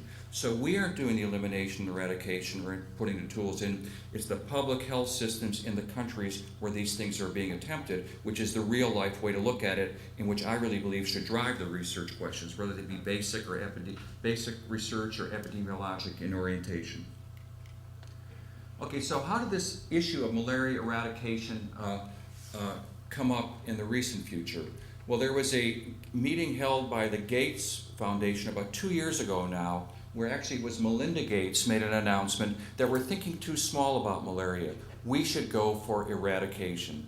And for any of you who were really, which does not include me, although I was a child at the time, the WHO tried to eradicate malaria in the 50s, and the whole program was dropped in the 1970s. The WHO program to eradicate malaria in the 1950s was really driven by the successes of malaria elimination, which is a geographical term for eliminating malaria in a defined geographic area, during and shortly after the Second World War. So, for example, malaria was really not eradicated from the United States, from the continental 48 states, until the mid to early 50s. It was primarily done by spraying with DDT from fixed-wing aircraft. It wasn't done to eliminate malaria, it was done as an insecticide for agricultural reasons. And if any of you have seen any of the famous Walt Disney films from the Second World War where Donald Duck was flying around for the troops to keep the agriculture going, to stimulate a DDT insecticide treatment of a lot of fields. But that's really, in large measure, what led to a malaria elimination in this country. And historically, the CDC was actually formed in the 30s because of the severity of malaria in the southern part of the United States. So I think probably during the Second World War, there was probably even Vivax malaria as far north as we are right now. Certainly in the Cleveland area, there was Vivax malaria. So Melinda made this announcement, not on a first-name basis with her, but everybody refers to her that way. And there was this outcry on both sides of it. The public health officials say, hey, we finally got her to say something. And to be honest with you, we've had the war on cancer since 1971, and being a hematologist myself, the war is not yet won. So in some ways it was very good to kind of bring global attention to this really significant health problem. But of course there were the naysayers who said, well, this is really unrealistic, we're setting ourselves up for failure. So time marches on. So this is published in PLOS Med actually last month. This is a map of a geographical map. This actually was supported with the support of the Gates Foundation, where many of us who do malaria research, and I actually provided data to them for malaria frequencies of all 4 to 5 species of malaria parasites in different parts of the world. So they tried to map where is all the malaria currently, okay? So here's actually, the darker means there's higher incidence of malaria. It doesn't say anything about death, okay? But it's estimated there's about 500 million people at risk per year. How many deaths per year? It's your guess as good as mine. With wide confidence intervals, it's probably anywhere from 800,000 to about 1.7 million deaths are directly attributable to malaria per year, aside from all the other complications of malaria, nutritional, Burkitt's, etc., that Rosemary was referring to. So last month, there was 3 or 4 papers in Science that were highlighting malaria eradication. And if you notice, and these are many of us in this room know these people, that was then, but this is now. Malaria research in the time of an eradication agenda. All I can say is this could have been written in 1953 without any molecular tools at the present time. In other words, but the bar has now again been set pretty high that this is the goal of research, is to find eradication, means of eliminating the parasite.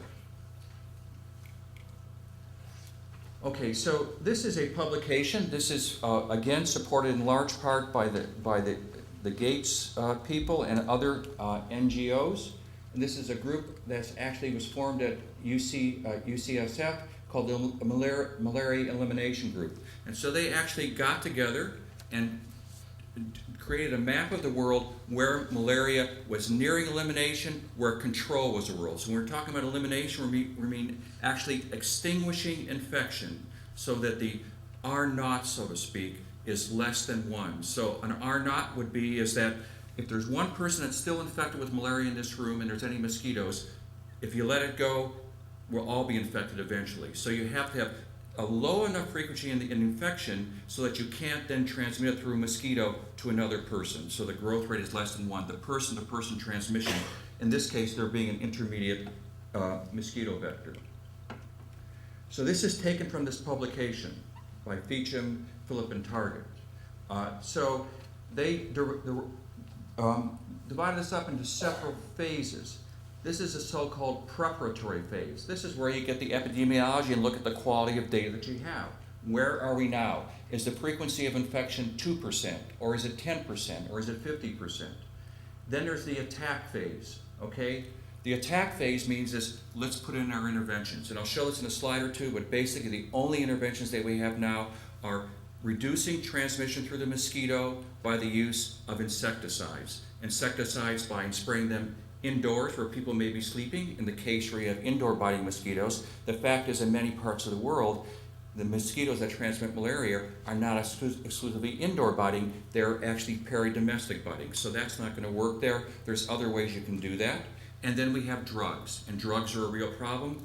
We do not have a vaccine. It's my view. The bottom line for me is I think that ultimately for eradication in many parts of the world, we will require a vaccine. Then there's a consolidation phase. Consolidation phase means, okay, so we've eliminated malaria in the United States, but if our visitors come here from but if we're at the consolidation phase, we would theoretically have to screen or at least question every visitor who comes in from malaria endemic area, because the mosquitoes still exist here to transmit malaria. It's just there's not a sufficient reservoir in the human population to restart the transmission. So this is the consolidation phase, which is very, very expensive, and it's when governments and public health officials start losing money to do this because there's no malaria cases. Okay, it's kind of like mass vaccination. Once it's gone, people don't really understand how it's important to continue to vaccinate populations if the organism still exists in the geographic area. And then there's the maintenance phase here. So just keep your, focus these different phases in your mind for a moment, especially when I talk about some of the Taiwan data in a few moments. Okay, so this is the malaria life cycle. We could spend an hour on this. I'd actually love to, but I'm not going to talk about it. Okay, here's the Anopheles mosquito that transmits the parasite. The mosquito actually transmits these sporozoites, they're haploid organisms, and when she takes her blood meal, she probes. It used to be thought that these sporozoites were actually injected in the capillary. That's not actually true. They're actually deposited in the saliva of the mosquito, which has proteases, so the blood doesn't clot, and then probably enters some immune cells, some dendritic cells in the skin that may actually stay in the site for up to a half hour. Those parasites then enter the bloodstream, and within about 30 minutes or so, by still unclear means, must ultimately make their way to a liver stage, okay? Once they enter the liver stage is silent, it's totally asymptomatic, does not cause liver disease. These undergo asexual reproduction. So if you get exposed to a single sporozoite, one of those sporozoites can multiply within a liver cell to form up to, so to speak, 10,000 merozoites. So it's exponential growth of the parasite. After about 2 weeks, in the case of Plasmodium falciparum, which is what Rosemary was talking about, they're released and ruptured from the hepatocyte, and then must, within about 30 seconds to a minute, enter a red blood cell where they undergo another asexual stage of reproduction. So one merozoite may multiply. In the case of Plasmodium falciparum, may form 16 to 20 merozoites. Within 24 hours, about 40 to 48 hours, the red cell is ruptured, the parasites are released, and then they reinvade another series of red cells. So you get further exponential growth. So the biomass goes up phenomenally over a short period of time. And it's the blood stage parasite that causes the fever and severe illness. Okay, and that ultimately. There is an important aspect of the blood stage which is really very poorly understood. A certain portion of these, which are identical, they're like clones of each other, for reasons that are unclear, undergo sexual differentiation. So you get male and female gametocytes. These are absolutely critical for continuing the transmission. So when a mosquito takes your blood meal, she takes both the male and the female parasites up, as well as the asexual blood stages. These are released within the gut of the mosquito, and then they mate, become diploid again, and this is where sexual recombination occurs, where you get remarkable genetic diversity of the parasite in that stage. So if you focus for a moment, when we talk about eradication, so you can see if you can eliminate all the mosquitoes, that's one way that would clearly stop infection. If you can actually prevent the fertilization or this stage of it that happening in the mosquitoes, that could stop transmission as well. There are vaccines looking at stopping sporozoites from progressing, but if one progresses to blood stage, you're never going to stop transmission. Okay, I'm not going to focus on vaccines, but so the most vulnerable stages are actually to ultimately stop what's happening in the mosquito. And I think everyone at this point in time would agree that we are not going to ever, there's no strategy for eliminating mosquitoes. You can reduce the abundance of mosquitoes, but eliminating mosquitoes is probably not even, in my view, is not biologically feasible. Okay, so this just shows you what these are ring stage parasites of Plasmodium falciparum, just to show you what they look like in real life. Okay, so let me go back to very quickly what I wanted to also say here in this liver stage. The other major, there's two major parasite Plasmodium species that cause infection in humans. One is Plasmodium falciparum. This is the one that occurs predominantly in Africa, but the other one, which actually probably is much older than Plasmodium falciparum, is Plasmodium vivax. This is less common in Africa, but is widespread throughout Asia and the South Pacific and Latin America. The distinguishing feature of Plasmodium vivax, this is, you get this hypnozoite stage. So when you get these liver stages, in the case of Plasmodium falciparum, they will, within about 2 weeks after exposure, ultimately develop into a blood stage infection, okay? In the case of Plasmodium vivax, a certain proportion of them can actually remain dormant, okay? So they may not erupt out of the liver until a year later, for example, or 9 to 10 months later. So, and actually, Vivax, like in this part of the world, malaria in this part of the world was Vivax, they actually, so to speak, overwinter in our livers. So that when the mosquitoes, there's no malaria transmitted in the cold months in this part of the world, but if they remain dormant in the liver, they can then come out the next season when there's mosquitoes that are abundant, and then recreate the life cycle. It's a very interesting strategy biologically, and there's different types of Vivax depending on where they're found in temperate versus tropical areas of the world. Okay, so this is data. This is only primary data I'm going to show you. This is from one of our study sites in Papua New Guinea.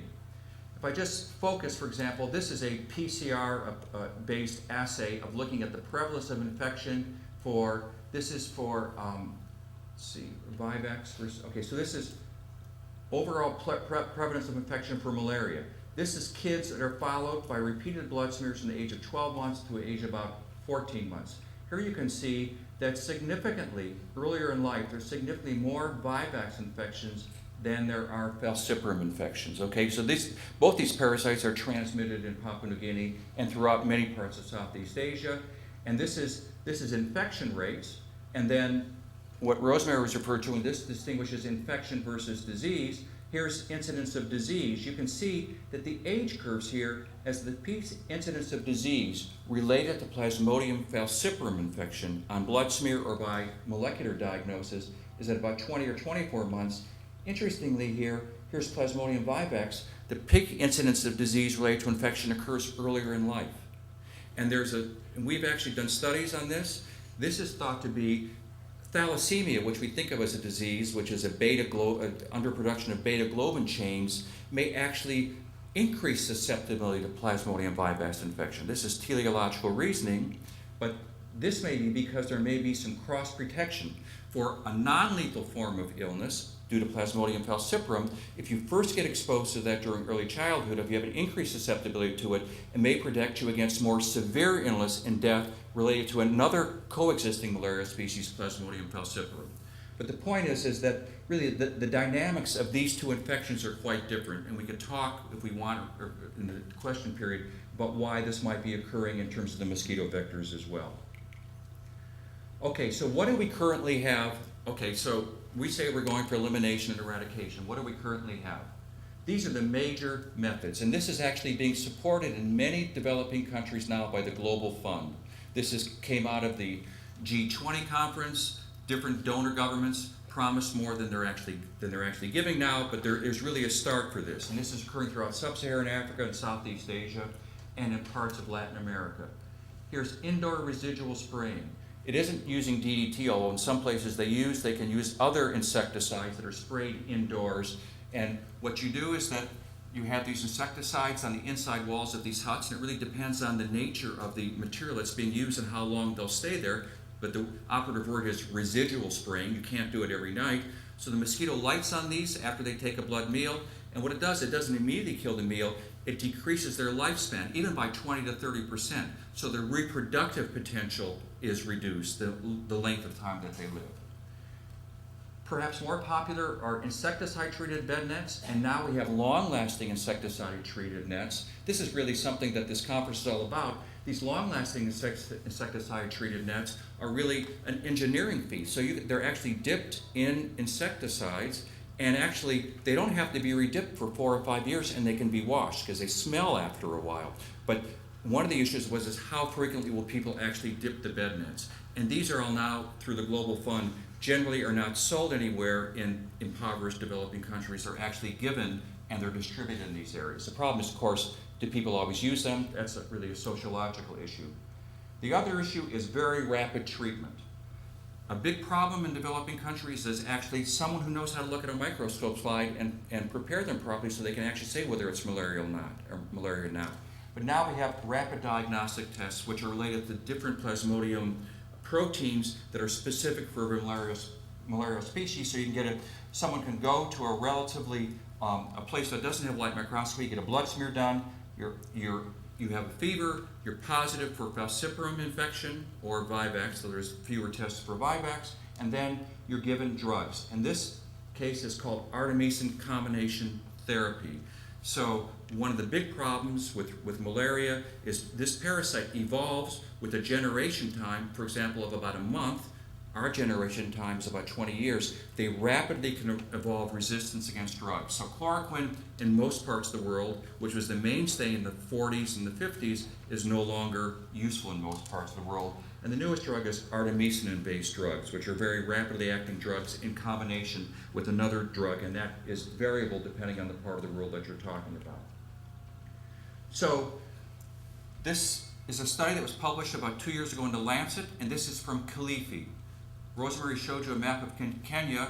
Kilifi is right on the coast. This is where Bob Snow and a group that's been highly supported by the Wellcome Trust, primarily from Oxford University, but they're actually very collaborative people. They've actually been doing, their laboratory facilities there are much better than anything that I have in Cleveland, but they get about $20 million a year to support this. It's really quite remarkable. It's like Little England there on the coast of Kenya. But they've done community-based studies, so they could actually go, they record every live birth in a catchment area where there's maybe 10,000 live births per year, and then any kid who gets sick, they get those records. If they come to the hospital with severe malaria, they'd actually know that that kid has severe malaria based on blood smear, etc. So it's remarkable demographic kind of surveys. So they've been involved over the years in a lot of different drug treatment stuff. Okay, so what's happened in Kilifi? Okay, here's the annual parasite prevalence in patients admitted to the hospital. Okay, for trauma. So these are asymptomatic infections. This is only for kids admitted from 1991 to 2007, okay? So you can see there's a decrease in the frequency of asymptomatic blood smear positive kids admitted because they've been hit by a car or fell out of a tree, okay? What happened during this time? Well, there's a suggestion, this is as good as you're ever gonna get with epidemiology because it's only an association. They introduced Fansidar. This is a sulfa drug. This drug is still probably useful, but there's a fair amount of resistance to it, okay? So it actually, perhaps, this is pretty quick for that, but that's questionable. Did it go down here? Here's like they introduced insecticide-treated bed nets. It looks like it progressively went down. So this is about as good as it gets for showing actually a potential causal relationship for here. But what's happening during this period of time? Okay, so here's the mean age in years of kids with slide positive and slide negative hospital admissions by year. So why am I showing this slide? This is actually related to something that Tim was talking about, where he said he saw a 54-year-old man with dengue hemorrhagic fever. It's because malaria, in some ways, having a lot of malaria when you're a young kid, as long as you survive it, is a good thing because you're getting self-vaccinated. So this slide, what it suggests is you see when these interventions have come in, the incidence of slide positive admissions actually, according to age, started there's an increasing age. So we're shifting the curve over to the left. The one big question is what we'll do to adults. So if I was a Kenyan living there, I could have infrequent malaria infections, but very, very unlikely to be sick. But you have to be continually exposed. So, for example, if you're a Kenyan coming here and working in SUNY Upstate for 4 years, and you go back home, you're like starting all over. You can get infection and potentially severe disease. So this immunity requires increasing repeated exposures to the parasite. Okay, so what can we learn from history? Okay, so here's this talk I was talking about. Here's Taiwan. This is a case history from the Second World War. All this is on the web. It's amazing. And it's actually pre-PubMed as well in JSTOR. Okay, so this is a remarkable publication.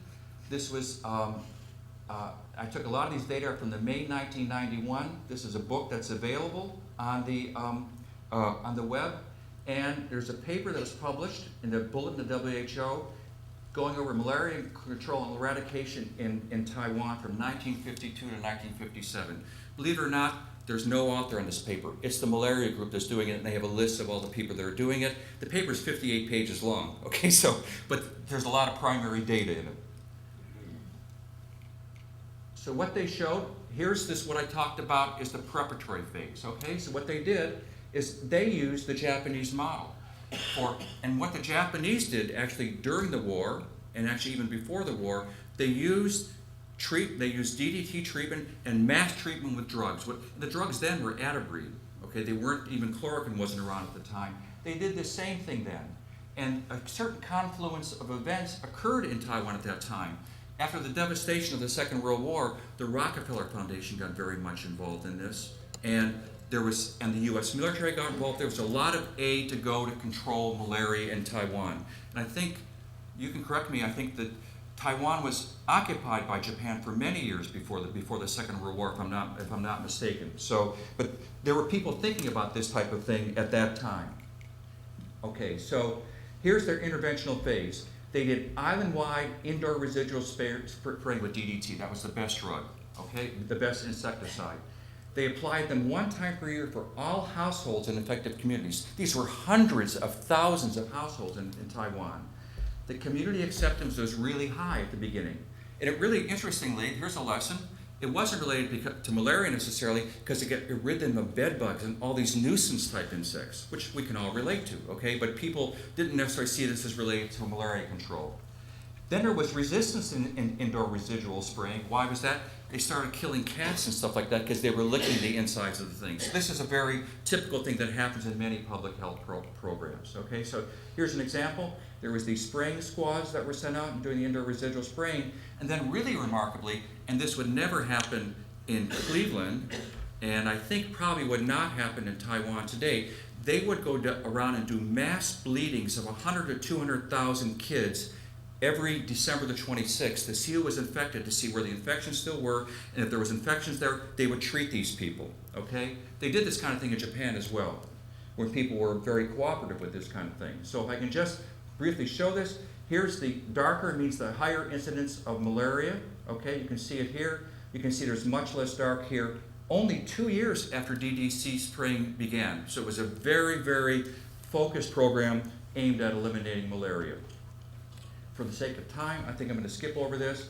Suffice it to say, what happened during this period of time, you can see the incidence of malaria rapidly decreased, but here what you can see here, they didn't say this in this paper, you can see these blips in this thing here. I suspect what's going on here, these are these malaria epidemics that we saw happening at this period of time. Okay, so let me just move on from there. Okay, so where are we now? Probably the best example is Equatorial Guinea and Bioko Island. Okay, so this is an island that's right off of the coast of Equatorial Guinea. It's part of Equatorial Guinea. It's actually closer to Cameroon. Haven't you been to Equatorial Guinea before? Okay, let me just tell you, it's a very interesting place. It's probably it has the highest GDP in Africa, and this will become clear in a moment.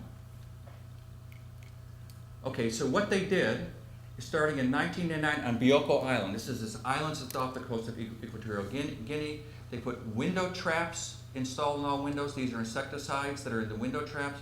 They started very intensive case management with artemisinin combination therapy, and this is IPTP. This means all pregnant women got at least 2 doses of anti-malarial, so there'd be no complications with malaria. And then they started long-lasting insecticide bed net distribution. We got really remarkably high coverage. So what happened in this area? Just briefly, here you can see is that they got 79% of all the households sprayed, and they took they gave all these drugs. Let me see if I can find the.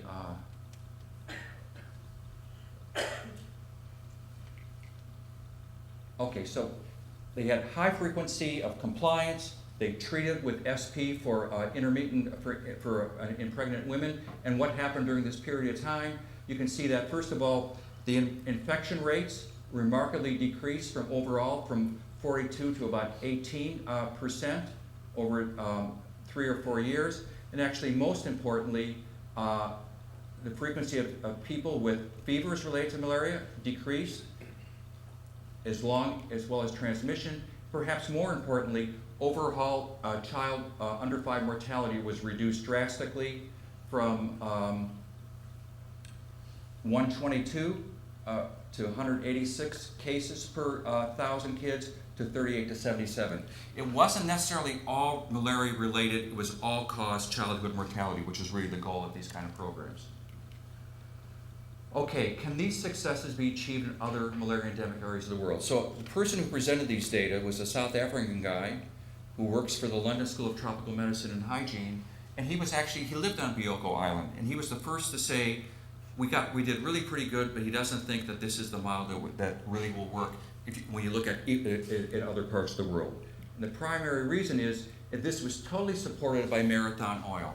This is why the GDP in Equatorial Africa is the highest in Sub-Saharan Africa, and it's actually among the top 15 to 20% in the world. It's because this was a concerted effort by an oil company that was interested in this. And now, so I'm not dissing the importance of an oil company doing this, but it's not realistic for other parts of the world. Okay, so this one bottom line here is a key to success is sufficient and sustainable financial support. Here is the sources of, here's a very interesting number here. This is in New Taiwan dollars, which I have no idea what this is in today's kind of currency. But when they started in 1952, they had 1.9 million. This is really remarkable for a public health program. It went from 1.9 million to 23 million. All these trends usually go in an opposite direction after you initiate something. So it was really an ambitious program, and they kept it up. So, and again, the GDP of Equatorial Guinea was $28,000 at the time that study was done. So what are the challenges that will soon need to be addressed to maintain this enthusiasm for eradication? So first of all, here's the history of chloroquine, of resistance to chloroquine. It was available in 1946. Resistance was first noted in 1959 in Latin America, and this is how it spread in different parts of the world.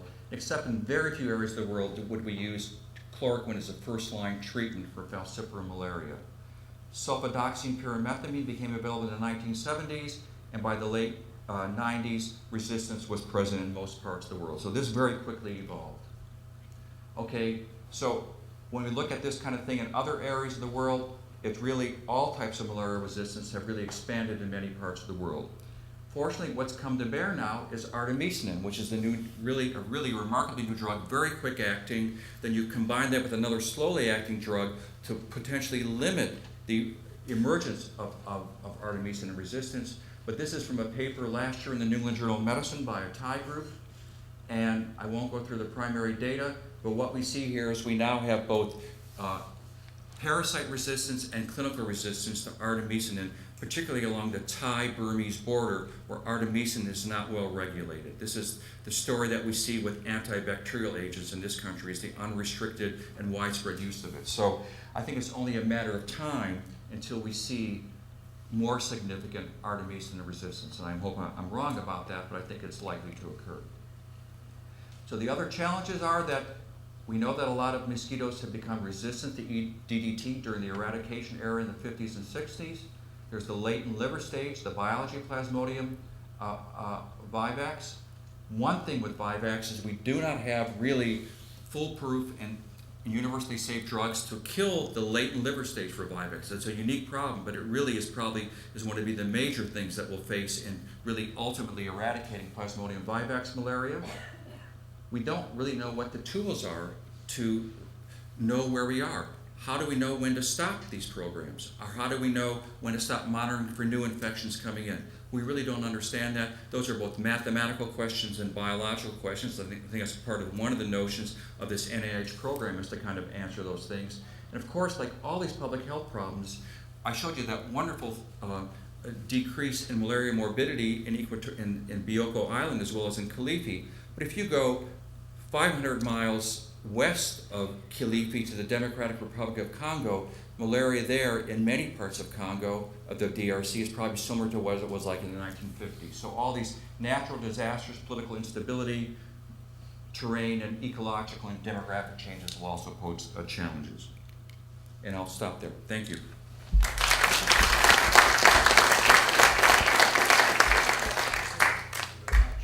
Jim's talk is open for questions.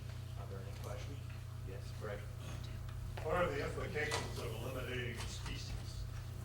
Well, are any ecological ones? Well, yeah, actually, I love mosquitoes, and I love to talk to entomologists, and I think I have my life to do over. But I always ask the question, so what is the purpose of a mosquito? Maybe that's such a human thing to ask, okay?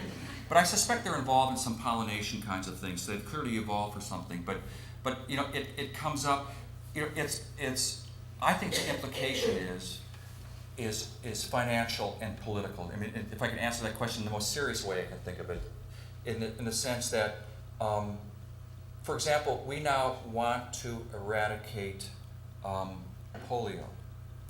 So the question is, with limited resources, is it worthwhile for the world to spend $10 billion on the last, on 10 cases when you really don't know that it's really gone?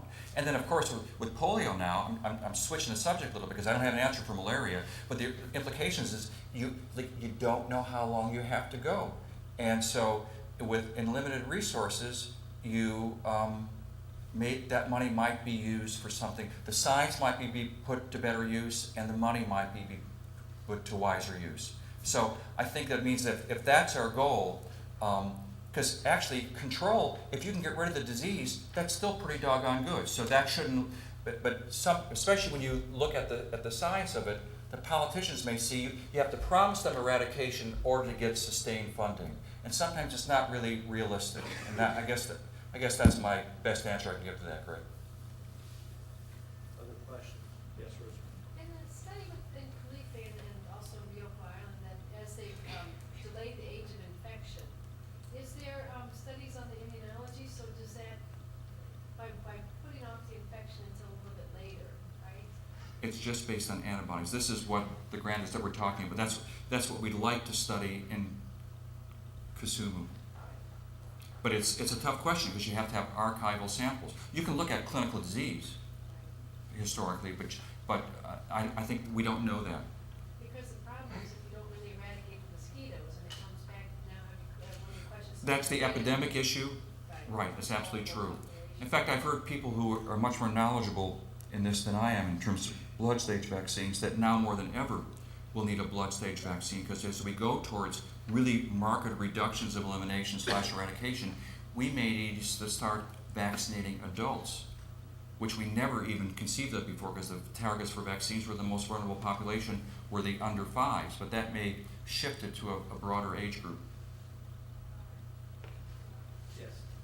Sometimes it was said that DVT was not the only reason for eradication of malaria in Taiwan, because DVT incidence started to decline before DVT spraying began. I'm sorry, would you say that again? The DVT spraying might Yes. not be the only reason that we succeeded in eradicating Right. because the incidence of DVT, malaria started to decline before DVT spraying. Right, and what drugs became available, okay, so, and they would use, in Taiwan, and I've asked other people from Taiwan as elsewhere, as best I can find in the literature, no primaquine was used in Taiwan. I mean, you can correct me if I'm wrong, but I can't, which is very interesting, because all they used Adabring and some earlier drugs similar to chloroquine at that time, which do not kill the sexual stages of the parasites. So, but they got the infection rates down far enough in the population just by using drugs that just kill the asexual blood stages, so the reservoir infection, they did decrease the vector. So I think it probably was just decrease the infection rates in the humans and the abundance in the mosquitoes. And actually the mosquitoes were simpler in Taiwan. They're just one major species, okay, which is different than in Africa, where there's different species and the behaviors changed more in other parts of the world. But I would agree with that. But I think it was the drugs really helped, and they found they would bleed like all under 5-year-olds, hundreds of thousands of these every year. And they were vigilant for any cases of malaria would quickly get treated. And I believe until 1965 or 1970, that if you entered Taiwan from a malaria endemic area, they actually took a careful history if you were exposed to malaria and may have even done a blood smear on you in order to get into the country so that you could not come in with the blood smear. It's kind of like going to a yellow fever endemic area, for example. So I think it was very well organized. I think that's one of the reasons for the success. Another possibility is that industrial pollution might have killed them. Well, that's true. That's true. I think the U.S. did it that way too, in part. Yes. My cousin